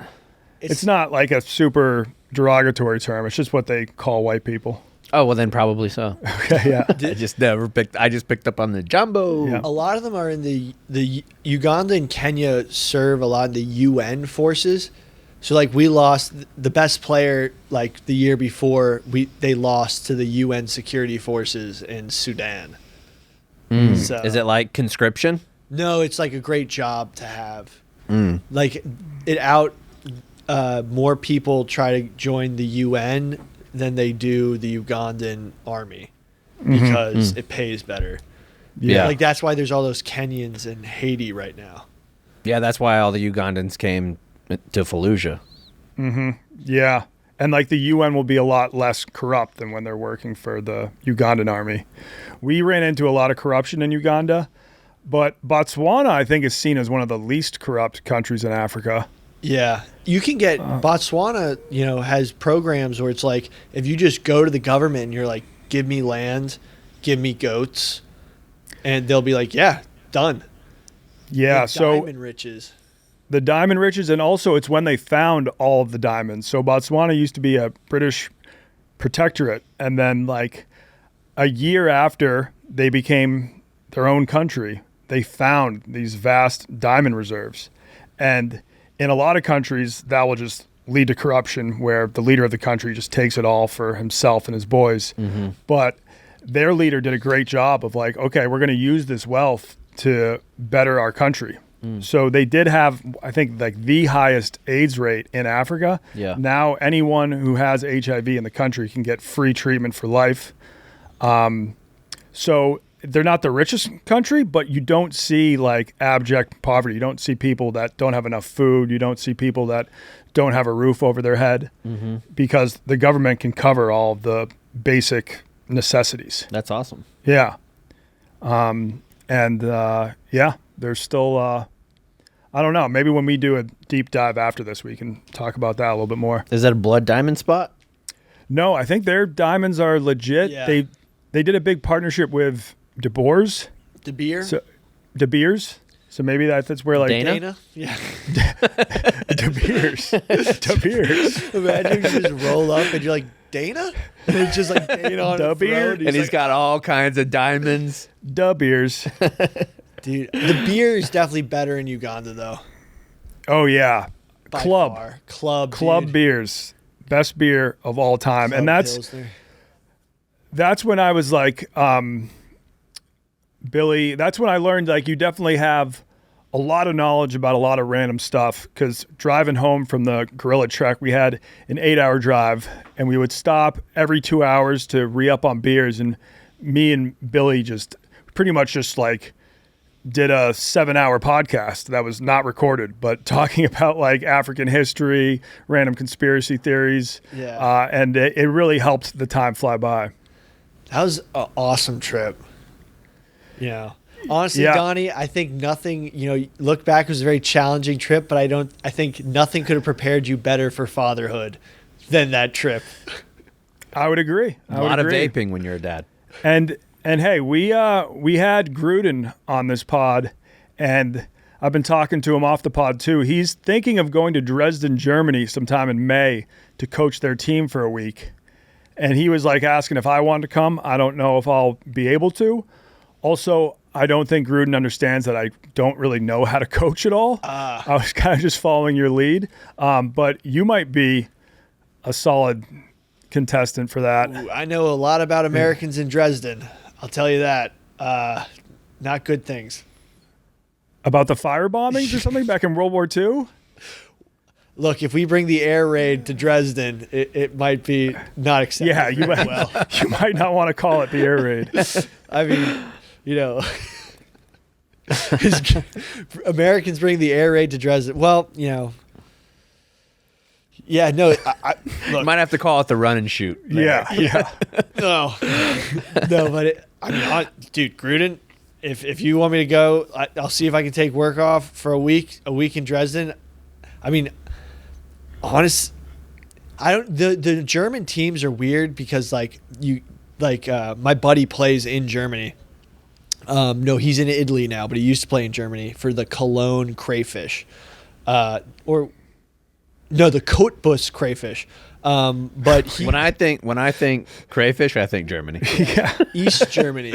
I think Mince. Yeah, but they only allow 2 foreign players. Yeah, no, I don't think you would be playing on this team. I think you would just be helping him, assistant coach. If he wants me to go and coach, I'd be down. I gotta check my schedule. I don't think he knows who you are, to be honest. Yeah. Like he's like since he has I been think hired. that's a fair assumption. Oh yeah. I don't think So I don't think he's going to be like, who we need, Billy Football. But someone could put in a word for you. Oh, I think I you don't would expect him to know, but be- if you can put a word in, I'd love to do that. That'd be okay, fun. I will. You just got to reach out to Jake Malisak, who is now his guy. I'll just text Jake. Yeah. Don't do it right now. We're still Yeah, recording. Yeah. Big picture, I guess, though, now that you are no longer at Barstool Sports, do you have any final thoughts on your time at the company? Do you think you grew as a person here? Oh, yeah. I mean, dude, I grew up in front of, there's a lot of moments that I don't know, when you grow, I've been 18 years old. It's almost been fucking 10 years. I'm 26 now. Jesus. Wow. That's pretty crazy. A lot of people don't, their growing years when you literally go from like, because you're not an adult until you're like, how old? 30? I'd say 28. I would say you're like not an adult until you have a kid of your own. That you got another human life you're responsible for. But no, I disagree. I had my first kid at 22. And I was still a dumbass. Okay. Yeah, that's fair. Like, I apologize that allowed you had to watch my frontal lobe develop. and it was not the best frontal lobe to develop. Honestly, that should be our clip for the beginning of the episode. Yeah. I grew fast. My frontal lobe did not. It seems like that slowly but surely it's starting to catch up. Yeah. But yeah, I mean, look, I don't have any regrets. I'm in the place I am. It wasn't perfect. Hate me or love me, you still watched. Yeah, true. Yeah. But I don't know if I'm going to go back to creating content. I think I might tweet again because like I like tweeting. I just had to take a break from it. Like it's fun to like have a creative outlet in life. Mm-hmm. So I've like had crazy, sometimes I think like all the time I just think of tweets and I write them down when I wasn't tweeting. It's just fun to have. So, because that's if you guys just quit, tweeting cold turkey, you'd probably do the same thing. Dude, you should fire off those one after another. Like schedule them all like 30 seconds apart. I mean, if you want to brain dump. Yeah. If you want to read off those tweets on the pod. No, it's a good thing that a lot of them did see the light of day. We went through a pretty crazy election season. Yeah, for sure. Oh shit, yeah. You didn't chime in once. Didn't chime in once. Look. Yeah. I mean, that's fucking crazy. I could have been in Congress. Like literally there was there's like a sliding doors moment where, like I go into hiding and don't get served in person, where I get on the ballot and I'm in Congress right now. I'm just wild. Yeah. Yeah, those guys fucked you, I guess. Well, no, the guy, like hypothetically, if I'd gotten the Republican nomination, the guy only lost by around like a winnable amount of votes that could have been added if like less than 300,000 votes, which is my follower count. So hypothetically, it's your follower. Like I'm not saying that, but like you could have spanned that. I don't know. It's crazy. I'm glad I did it. I'm glad it didn't happen, but like it is more possible than people thought. Mm-hmm. Yep. But yeah. Any crazy. final thoughts on Botswana or Namibia, or any advice for the pinheads who might be considering a trip there? Pinheads, I mean, do it. Do it. And Great advice. Yeah. do it. It's Africa's way safer and way nicer than a lot of places you'd think. And just give it a chance. And like not everywhere, like the countries we're talking about, Uganda 100%, Namibia 100%, Botswana 100%, because that's the places I've been and can say. But like, they have so much, like don't be small-minded about like where you're going to take your next vacation or trip. But appreciate you guys for having me on. For sure. Thank you so much. Appreciate the stoolies. I don't know if you're going to see me in media ever again, or am I just going to disappear into the darkness? But I mean, hey, you're welcome back on the pod at some point. Thank you guys so much. Appreciate it. Sorry if I talk too much. I went from podcasting 5 days a week at one point to 0 for over a large stretch of time. So I'm just dumping into this microphone. No reason to apologize for talking. That's kind of the point. Yeah. All right, Billy. Well, thanks. That's great advice. The just go is a perfect time. Just do it. Yeah, just do it. That's a perfect time for us to hop into getting cultured. Let's do it. Sweet. And congrats on staying off the beers. Mm-hmm. Yeah, it got, see me after losing a game in Africa. Like, imagine what happened after I lost my father. No, I'm kidding. Appreciate you guys having me on. There's been so much shit that's gone on in this past couple of months. Like, sure has. Everyone left. There's the Bussin's gone, Caleb's gone.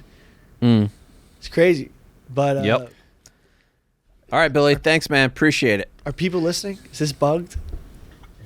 No, this is not bugged. No, I don't know. I'll talk to you guys later. Thank you so much for having me on. I appreciate All right, it. Billy. Hit me up See ya. anytime. Peace. Yeah. All right. Same here. Today's episode of Drop a Pin is brought to you by Rocket Money. You know when you sign up for something and then you forget about it after the trial period ends, then you're charged month after month after month. The subscriptions are there, but you're not using them. In fact, I just learned that 85% of people have at least one paid subscription going unused each month. I definitely have more than one, or at least I used to, until I got Rocket Money. Because, I mean, the amount of times I'll find an app and then there's like in-app payments you make, and I'm like, all right, I'll just sign up. It's got a free trial period. I immediately forget that I even did that. And sometimes I've gone like a year still paying for it. But not anymore, because Rocket Money, it's a personal finance app that helps you find and cancel those unwanted subscriptions. It also monitors your spending and helps lower your bills so you can grow your savings. Easily create a personalized budget with custom categories to keep your spending on track. See your monthly spending trends in each category, and you'll know exactly where your money is going. You can also get alerts if bills increase in price, or there's unusual spending activity, or if you're close to going over budget. I've noticed I've been very close to going over budget on the amount of money I've spent just going out to eat. Maybe I should cook at home a little bit more, especially because I enjoy cooking. And Rocket Money has helped teach me that. Rocket Money has over 5 million users and has saved a total of $500 million in canceled subscriptions, saving members up to $740 a year when using all of the app's premium features. $740, that's a round trip flight to Europe if you book in advance. So, you listening right now, you can cancel your unwanted subscriptions and reach your financial goals faster with Rocket Money. Go to rocketmoney.com/wonton today. That's rocketmoney.com/wonton. Once again, rocketmoney.com/wonton. Thanks again to Billy for coming on. Now we're going to take a deeper dive into Botswana in general. Fascinating place. I think at the time that it gained independence from the UK, it was like the third poorest country in the world. Now it's doing pretty well for itself. Yeah. It's got the the multi-party democracy in Africa. It is the least corrupt nation in Africa. Mm-hmm. And I think they owe a lot of that to their first leader, who was the man. What was his name? Seretse Khama. He was the first leader, and like 10 years after they gained independence, they found the world's largest diamond mine. And for a lot of countries, that's going to corrupt the hell out of them. Oh, yeah. They're just going to be like, all right, I'm going to have a gold toilet, but the rest of my country is still going to be poor as shit. But he didn't do that. He took all of the diamond revenues and invested it into the education system, healthcare, infrastructure. So yeah, I mean, it still has a huge AIDS problem, but other than that, doing pretty well for itself. But they're treating everyone, so their life expectancy has gone up exponentially. So in the year 2000, the life expectancy in the country was only 49 years old, which is incredibly low, like compared to like modern and Western. and that was countries. all due to AIDS. Yes, and so now it's up to 69 years old. All right, which is a remarkable improvement. I mean, 20 years in 20 years is pretty impressive. Very of impressive. What they've Yeah, done. I was reading that in 13 years, the wealth of Botswanan citizens increased by 10,000%. Yeah, which is insane. I think one of the reasons it's been so stable and it's not corrupt, it is a pretty homogeneous country where 80% of the population belong to the same tribe. There's a lot of countries in Africa, because the borders were just made by colonial powers, that there's 30 different tribes all in one country, and they're all trying to get along. It doesn't always work out. In Botswana, it is like 80% is all the same tribe. Oh, shit. I didn't know that. Yeah, the Setswana or the Tswana. So as I said, I went abroad there. I actually learned how to speak a little Setswana. Oh, yeah? Otsohili Jang. Oh, shit. I think that means, hey, what's up? Nice. Yeah. You want to know a crazy fact that I would have never thought? Their literacy rate is actually higher than America's. Their literacy rate is 88%, and our literary rate is 79%. Mississippi dragging us down, God damn it. Yeah, they are. They do. HIV is still very prevalent there. They have 20% of all of their citizens still have HIV because some of the archaic beliefs whenever it first showed up there in Botswana. But now 95% of all people that live in Botswana are able to get their HIV treatment for free. And one of the ways that HIV was passed down was because the mother gave it to the child, like in utero. Well, now that is down to below 2% because of successful prevention and vaccines and whatever they're doing gestationally. That's a big improvement too. Love to hear that. Because that was up over 25% of all births. Now it's below 2%. Okay. So they're really doing a great job there. They have universal health coverage where 95% of the population lives within 8 kilometers of a healthcare facility. That has improved where it used to be 45 kilometers. Mm-hmm. So the diamonds and the fact that they are now sharing the profits equally with De Beers, which is the main diamond company there, has made their country so much better. Like they're doing kind of what UAE has done with oil and making some of their country some of the best in certain aspects. Exactly. Botswana is doing that in Africa. Mm-hmm. Now their first leader, Seretse Khama, he had a white wife, and that really pissed off South Africa back when they were still in their apartheid phase. Mm-hmm. That like at one point they were so mad this was back when Botswana was still controlled by the UK. They like forced the UK to banish him, and he because he had a white wife had to move to the UK with her. But then when Botswana became its own country, he was welcomed back and became the leader. Damn. As far as women's rights there, 39% of all parliamentarian seats are held by women, which is one of the highest spots in the world. A vow. Yeah, definitely a vow. Yeah. They have all kinds of good stuff. That homosexuality was decriminalized in 2019. It seems like they are on their way up. Like it's a big increase of how well they're doing. Yeah. Like if you look at most stats among their functional literary rate in the United States is 21%, and in Botswana it's 39% of functionally literate, not just being able to read a little bit. 59% of the adults there read at least an 8th grade level, and only 50% of U.S. adults read above a 6th grade level. Reading is, not very popular these days. I will say I encourage people to read before bed. For me, it's the best way to fall asleep. It's better than putting on a TV show or something like that.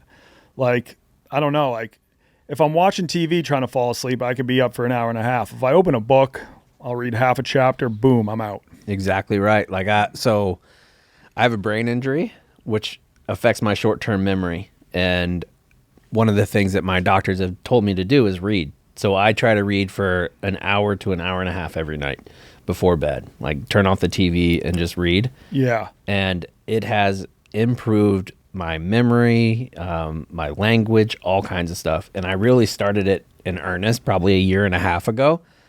But last year I did like the challenge on Goodreads to keep up with how many books you read.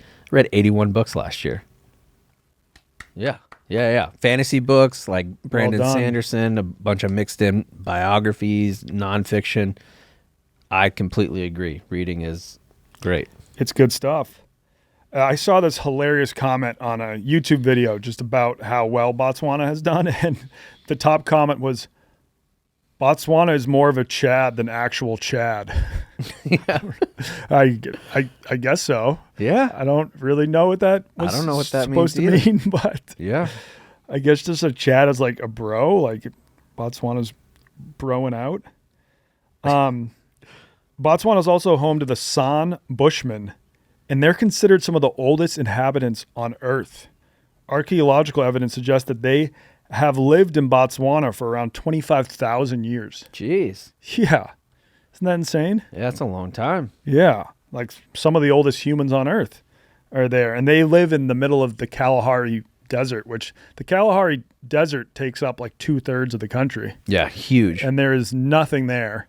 But then you go up north and you got the Okavango Delta. All of a sudden it goes from just like expanses of desert as far as the eye can see to then this like lush tropical paradise. Because the river just empties into northern Botswana. Speaking of that desert, there's only one country in the world that has 0 rivers. Do you know what it is? Saudi Arabia. Got it right. Boom. Yeah, nicely Nailed it. done. They also had some of the most crocodile attacks and hippo attacks recently in 2014 because there were safari folks that were like chumming the waters for hippos and crocodiles all over like the banks of different areas where you were taking safaris, and it got them really comfortable with humans, and it got them really comfortable with humans are supposed to give them food. So then whenever they would get close, there was a bunch of attacks that happened because people were chumming the waters essentially for the hippos. Jeez. Yeah. I got to see a lot of hippos when I was there. I also got to see a hyena. At one point we were camping out on safari. I woke up in the middle of the night and there was a hyena like 10 feet outside my tent staring in, which was pretty freaky. So hyenas, they mainly only eat dead animals. However, a sleeping animal they might try to eat. And I heard this one horror story. This is going to get pretty graphic, just warning you guys. There was a couple with their 2-year-old, 3-year-old son, and they were on safari in Botswana. And at one point, the couple was like, let's have sex. So they had 2 tents. They left the kid in the other tent, and they went and banged in the extra tent that they had. Which so far I avow both of those things. Yeah, and while they were banging, I think a hyena got into the kid's tent and bit off its head. Holy shit. Yeah. Fucking traumatizing shit. Yikes. Yeah. Disavow. Big disavow. We also disavow the ritual killings that took place in 1995. They were all across the country where victims were believed to have been killed for body parts. They think it was one of the first spots that they were trying to do organ harvesting. In Botswana. In Botswana. Holy shit. Yeah. Did not know about that. Yep. On a brighter note, Yeah. Taylor Swift's music video for Wildest Dream was filmed in Botswana. I watched it right before recording this pod. Beautiful music video, but features mostly white people, so she was criticized as like painting an African colonial fantasy. Yeah, But- that checks out. Yeah. Yeah. Why would you go all the way to Botswana for a music video? I mean, it's beautiful. She's got giraffes in the background. It's kind of looks like she's filming a movie with Chris Hemsworth's younger brother, Liam Hemsworth. Oh, yeah. And they're the movie stars. And yeah, that she's just like, she's got elephants, lions. I don't know. It's a pretty beautiful place to film a music video. Maybe we should do that. You should do your Jingle Bell Rock. Yeah. But I did have a good time there abroad. I will say a tough part about it is that most people, when they go abroad, they're part of some program where there's like 100 kids from U.S. schools that all travel to this country. My program was only, I think, 8 or 9 people. So you really, luckily, I got along with most of them, but you didn't have a lot of people to choose from. Like those are the people you like had to get along with them, or you weren't going to be having a fun time. But that's kind of, I think that creates a lot of personal growth. Like when you have to learn to get along with everyone. Yes. And like you're around smaller group and like, this is who I got. Mm-hmm. Like makes you grow. You're going to learn about their cultures and things like that too. Yeah. Cause there's a lot of people that go their entire college only hanging out with people extremely similar to themselves. Like in their frat or sorority or whatever. Yeah. That forces you to kind of learn how to cooperate and befriend people from all different backgrounds. I think people should do 2 things in life before they're 30. Travel abroad and learn like different cultures. And 2, the last one just escaped me. It just like fell out of my brain completely. Have sex. No, not have sex. But oh yeah, I would agree with that. Oh, be on the wait staff at a restaurant. Oh, yeah. Yeah. Because you need to know what it's like to be one of those people. I cannot stand going out to someone at a restaurant where they're like rude, even if it's a little rude to the wait staff. Cannot stand it. Disavow for sure. Big time disavow. Yep. Mopani worms are very popular there. They're these like caterpillars, and they're harvested from trees and then fried in a wok and eaten. I had those more than a few times in Botswana. Shout out Pumbaa. Yeah, they aren't great, but they are just a readily available source of protein. Yeah. You ever eaten worms? Like straight up worms? No. Yeah. Actually, I think I was probably dared as a kid. Yeah. I've snorted one. Okay, that is fucked up. You just ate a frog Yeah. and then you snorted a worm. $20 is $20. Was that in the military too? Yeah. You guys are sickos. What are you supposed to do in the jungle? Like you're with just a small group and you're there for like 2 weeks. You guys were in the jungle? Yeah, in Okinawa doing jungle training. Ooh, that's cool. Yeah, it was fun. Because Okinawa was the most tropical of all the Japanese islands. Yeah, it's very, very tropical. And it's way further south than the rest of the Japanese islands. Yep, it's hot. It's basically a little bit warmer than Hawaii year-round. Oh, wow. So you'll have hotter summers there, but the winter is beautiful. It's like 55. I don't think I ever experienced colder than 50 degrees. Solid beaches? Beautiful beaches. Some of the best scuba diving in the world. Oh, sick. Yeah. I would love to get to that part of the world. Man, hippo mode for you in Okinawa is a dream. That'd be great. Because there's so many like offshore sandbars because there's so many archipelagos around. Oh, yeah, it's, you know me. I'm a huge sandbar guy. Yeah, you would love it there. Mm-hmm. Some of the best cliff jumping. Yep. I love doing that. I love jumping off stuff. Same here. That's like probably one of my favorite outdoor activities. Yeah. Jumping off things into the water. One of my friends from high school, Charles C. Smith, her dad was like a big time real estate developer. And so their house was enormous. Mm-hmm. It was like this big 2-story house that had like a super high, like 25-foot roof or something like that, 35-foot roof. And their pool was 12 feet deep. And it was at an angle where you could jump off the roof into the pool. And every day in the summer, well, not every day, but in the summer when her dad would go to work, me and my buddy Derek, we were jumping off that house. It was awesome. Hell of a summer. Yeah. We did that and listened to My Way by Usher. And then we watched one of Janet Jackson's I think it was the Scream video with Michael Jackson and Janet Jackson. Oh, yeah. And we paused it in 2 rooms on TRL and saw who could jerk off fastest. Jesus Christ. I think I remember, I don't know. I think the first music video I ever jacked off to was the Thong Song by Cisco. Oh, yeah. Also, How Do You Want It by Tupac? Because that takes place in like a whorehouse. I don't know. All right. I'm going to watch that after this. It's I fire. don't recall that music video. It's fire. So you mentioned there's been hippo attacks, crocodile attacks in Botswana. My friend had a very close call with a black mamba. Oh, I think it's the most poisonous snake in Africa. And for like a month of our broad program, we were pretty much just living on a campsite. And he's leaving the toilets there and steps over a black mamba. And then all of a sudden, like 3 of the staff at the campsite come out of nowhere with brooms and start beating the thing to death.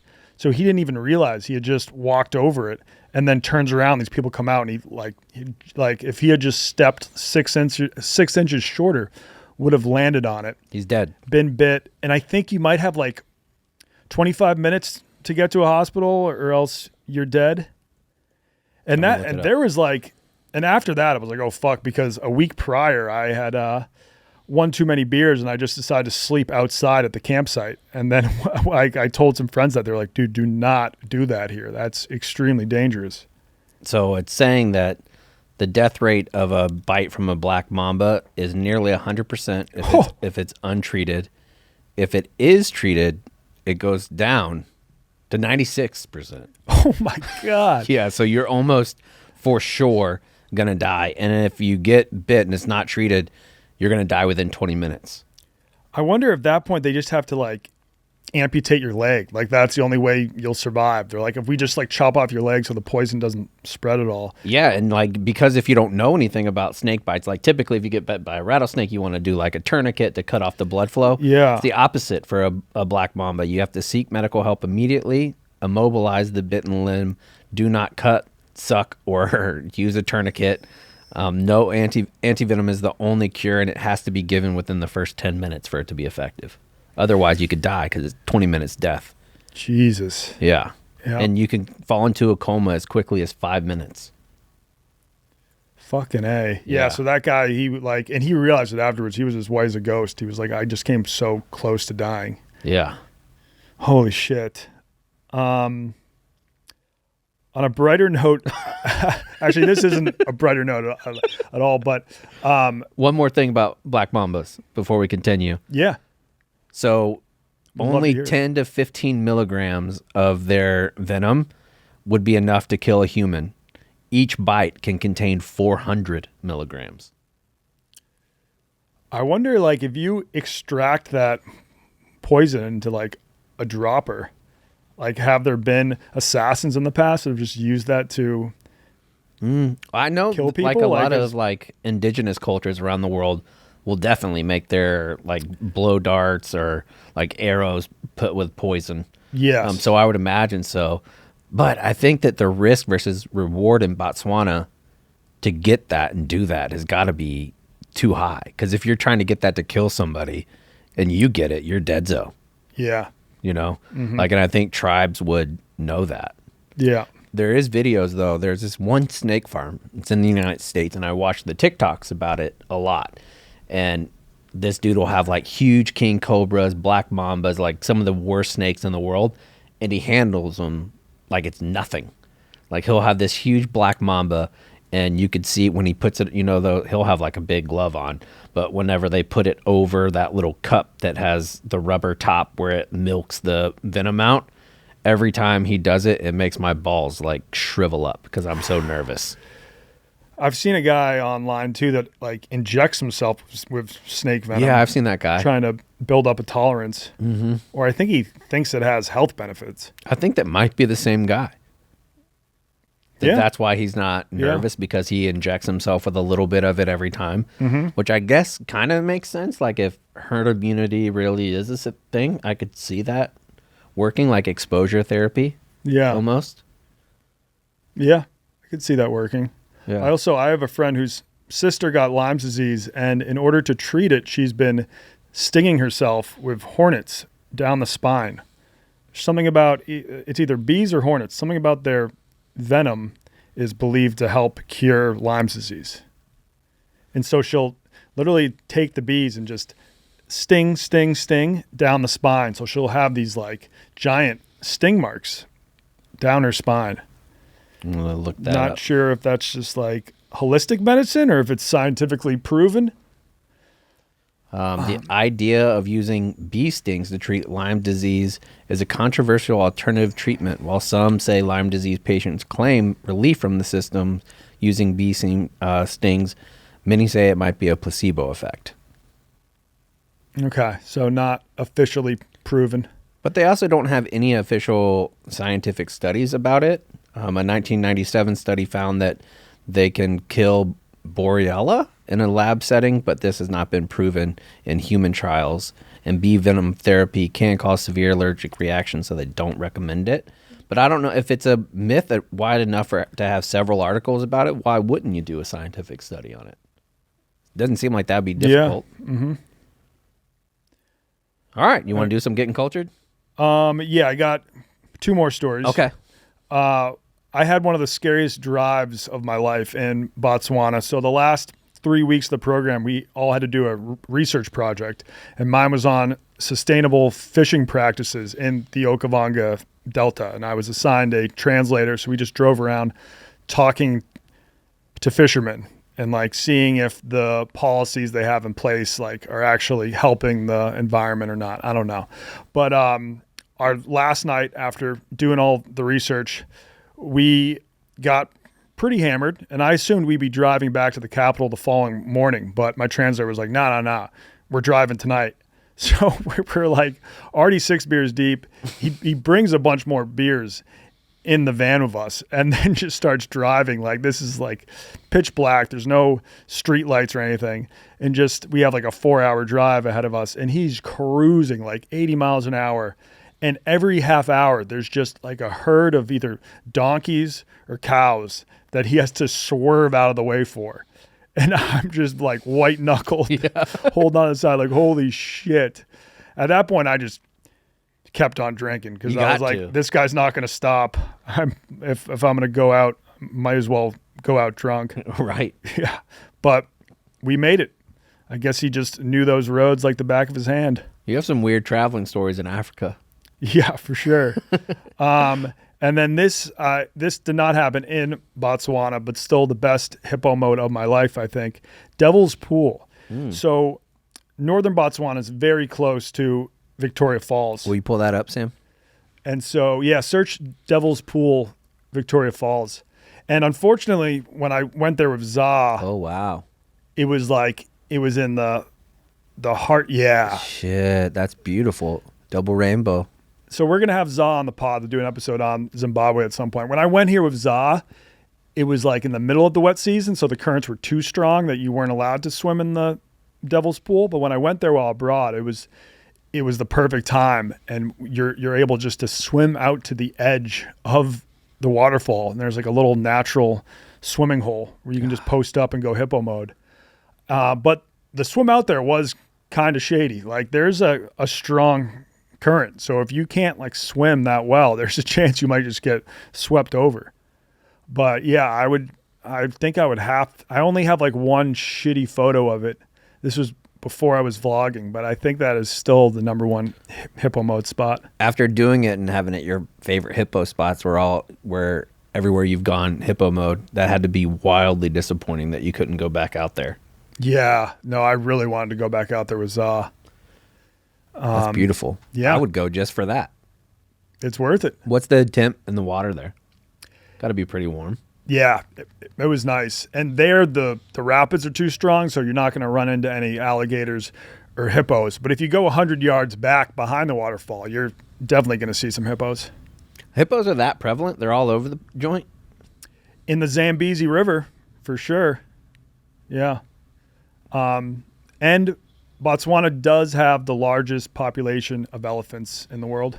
Yeah, I watched last night when we were talking about doing this, I watched a helicopter fly over of an area like a reserve. Yep. And they were everywhere.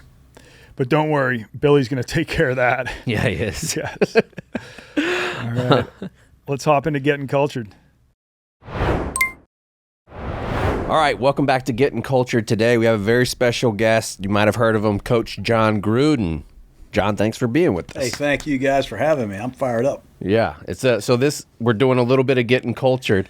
So before we started recording, you said one of the spots that you wanted to check out was Kosovo or Croatia. Is that what you said? Yeah, Croatia. Nice. What makes you want to go there?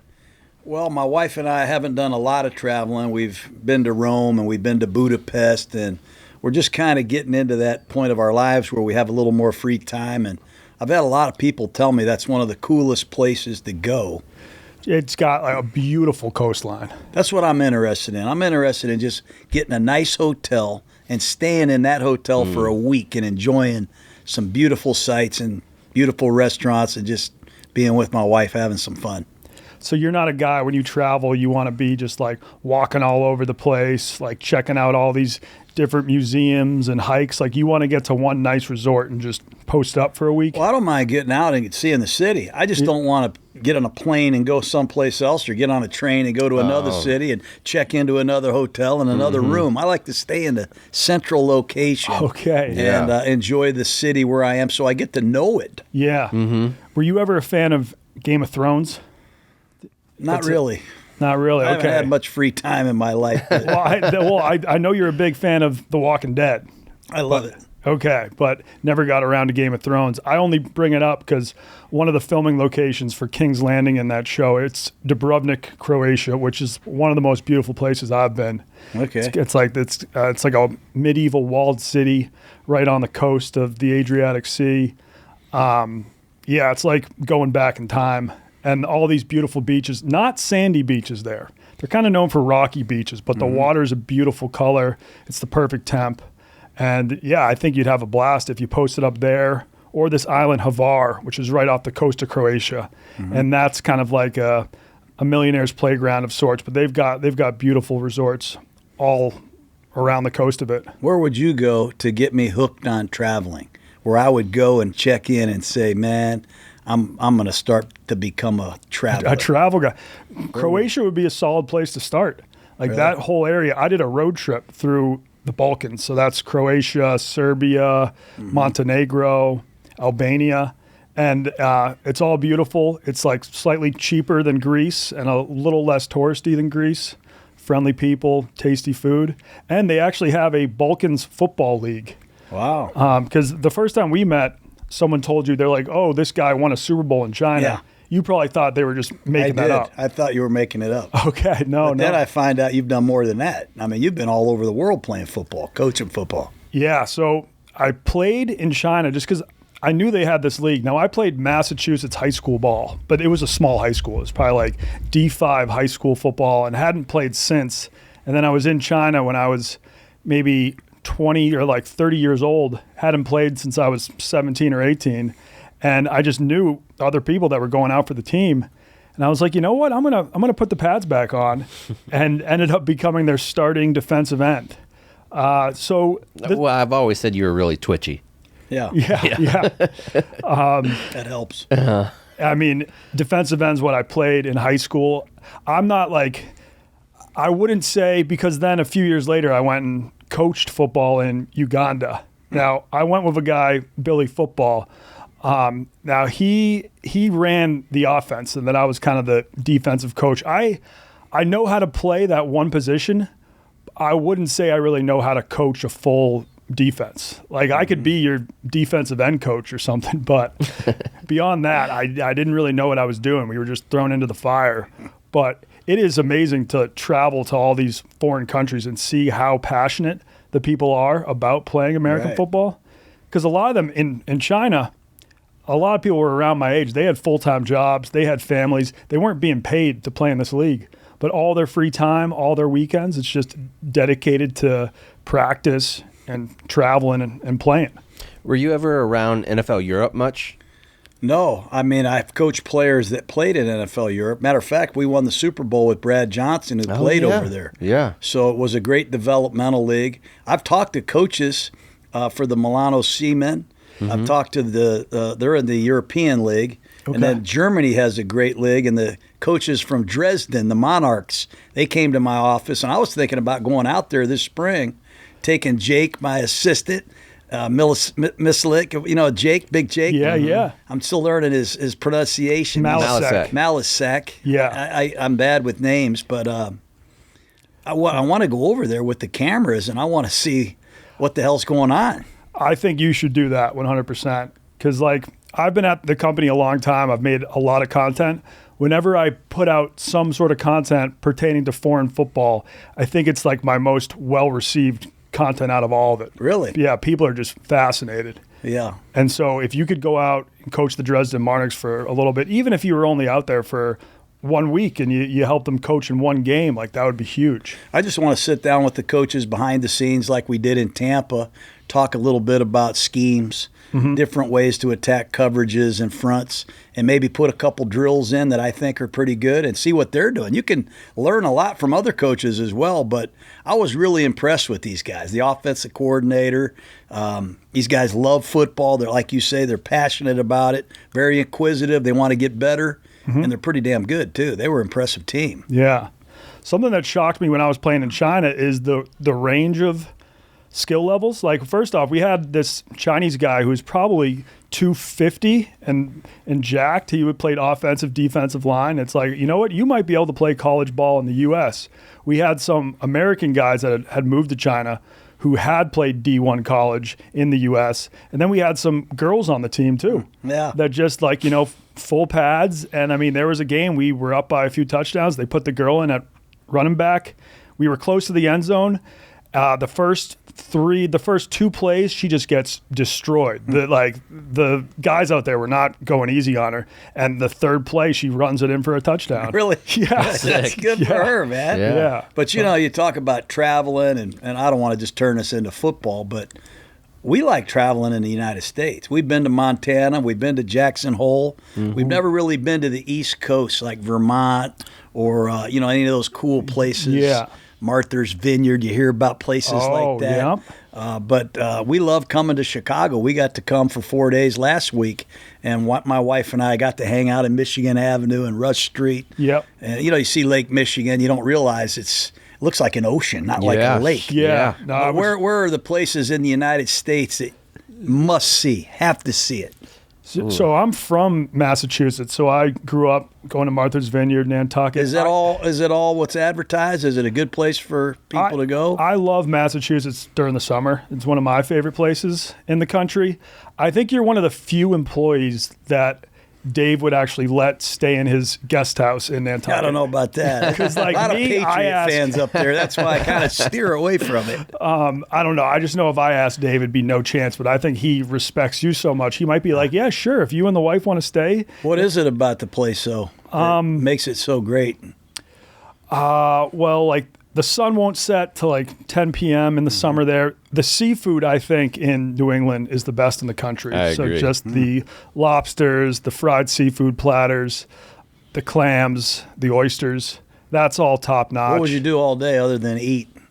I grew up on the coast, and so a few of my friends had boats, and there was like a harbor in our town, and outside the harbor there was a sandbar at low tide, so we would just post up at the sandbar and drink beers all day. Wow. Most days in the summer, he would post it on his Instagram that he was out there doing what he calls hippo mode. Oh yeah, I call just like chilling in the water with a beer all day. I call that going hippo mode. Yeah. What are some other places that you would? For me, for my 40th birthday, I went to Maine, like in the middle of nowhere, Maine, and got a house that was like a cabin, probably three bedrooms out there. They had some like old arcade games when I looked on Airbnb, and then there was fishing in the backyard that you could do. Wow. I went up there at night and would be in my bedroom area at like 8 o'clock and just would read and enjoy like the crickets out there. I think that's cool, man. I think that's really cool. So I did that with my buddy. He was also a Marine. And then we went that same trip and did a lobster roll tour where we got in a car and we drove around all day checking out the different sites in Maine and eating lobster rolls like every hour. I probably had 10, 12 that day. Delicious. Yeah. And then my only other rec is at some point to do a road trip from Los Angeles to San Francisco on that highway that goes up along the coast. I mean, you were coaching in Oakland. Did you have a chance to explore that area? What's a little bit south of San Francisco, Big Sur? Big Sur, yeah. Did you ever go there? No, we went to Pebble Beach quite a few times to the aquarium and played golf down there. It's phenomenal. Yeah, had a hole in one on Pacific 7 Coast Highway, Carmel. Oh yeah, it's the drive down there. You could get in a wreck just looking at some of the sights are just amazing. And I love that weather. That weather to me is football weather. I love it. Year round. It's Full just time. perfect. We were just talking about it earlier.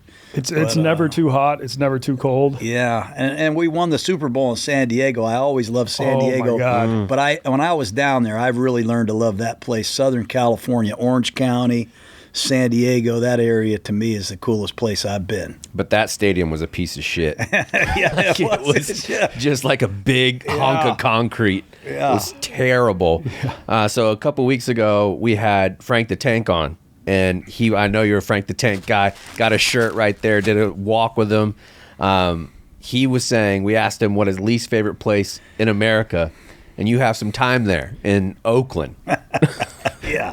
I think it's pretty widely known that Oakland's not too great. What would you say your favorite restaurant, your favorite area in actual Oakland is? I did not live in Oakland. I lived out in Pleasanton. I lived in Black Hawk, and it was a 45-minute to an hour commute into Oakland. Oh, okay. So I knew where our offices were. I knew where the Coliseum was, but I never really spent a lot of time eating in Oakland or hanging out in Oakland other than functions with the fans. I loved it. It was an old school freaking place, man. But you gotta know where to go, when to go in Oakland. Mm-hmm. But Frank the Tank, he gave it a bad grade, huh? Big time. That son of a bitch. I'm gonna take that over there. But I mean, Frank the Tank doesn't give too many things a good grade. I'd say he's kind of a negative person, but hopefully that walking he's doing is turning him into like a more positive creature. His best grade was Pittsburgh. Was his favorite city in America, Pittsburgh. I lived there for a year. I coached at the University of Pittsburgh. We did you? loved it, yeah. Yeah. The only thing I didn't like about Pittsburgh was the tunnels. If you have to go through a tunnel to work and there's one wreck, you could be there for a while. But when you get into Pittsburgh, it is cool, man. I mean, redone it. There's a big hill up there. You can take those, I don't know what they're called, the chariot up there. And Yeah. It was really a cool place. Great, best baseball stadium I've ever been to. Beautiful. It might be my favorite one I've ever been to. Right on the water. The only one that I think compares would be Giants in San Francisco. Yeah, I've been there too. Macaulay That's a Cove great one. is great, yeah. Fenway Park's pretty nice too. Yeah. Historic. Do you have a relationship with Bill Belichick at all?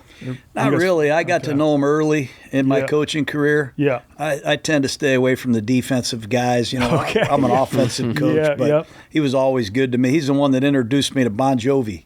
Oh, nice. Yeah, he helped me get tickets to see John Bon Jovi one time in San Jose, and great guy. I know he likes to have a lot of fun out there at Martha's Vineyard. He's a big boat guy. Nantucket is where he goes. There's kind of a rivalry between Nantucket and Martha's Vineyard. Yeah. The only reason I bring him up is because I know he's really proud of his Croatian heritage.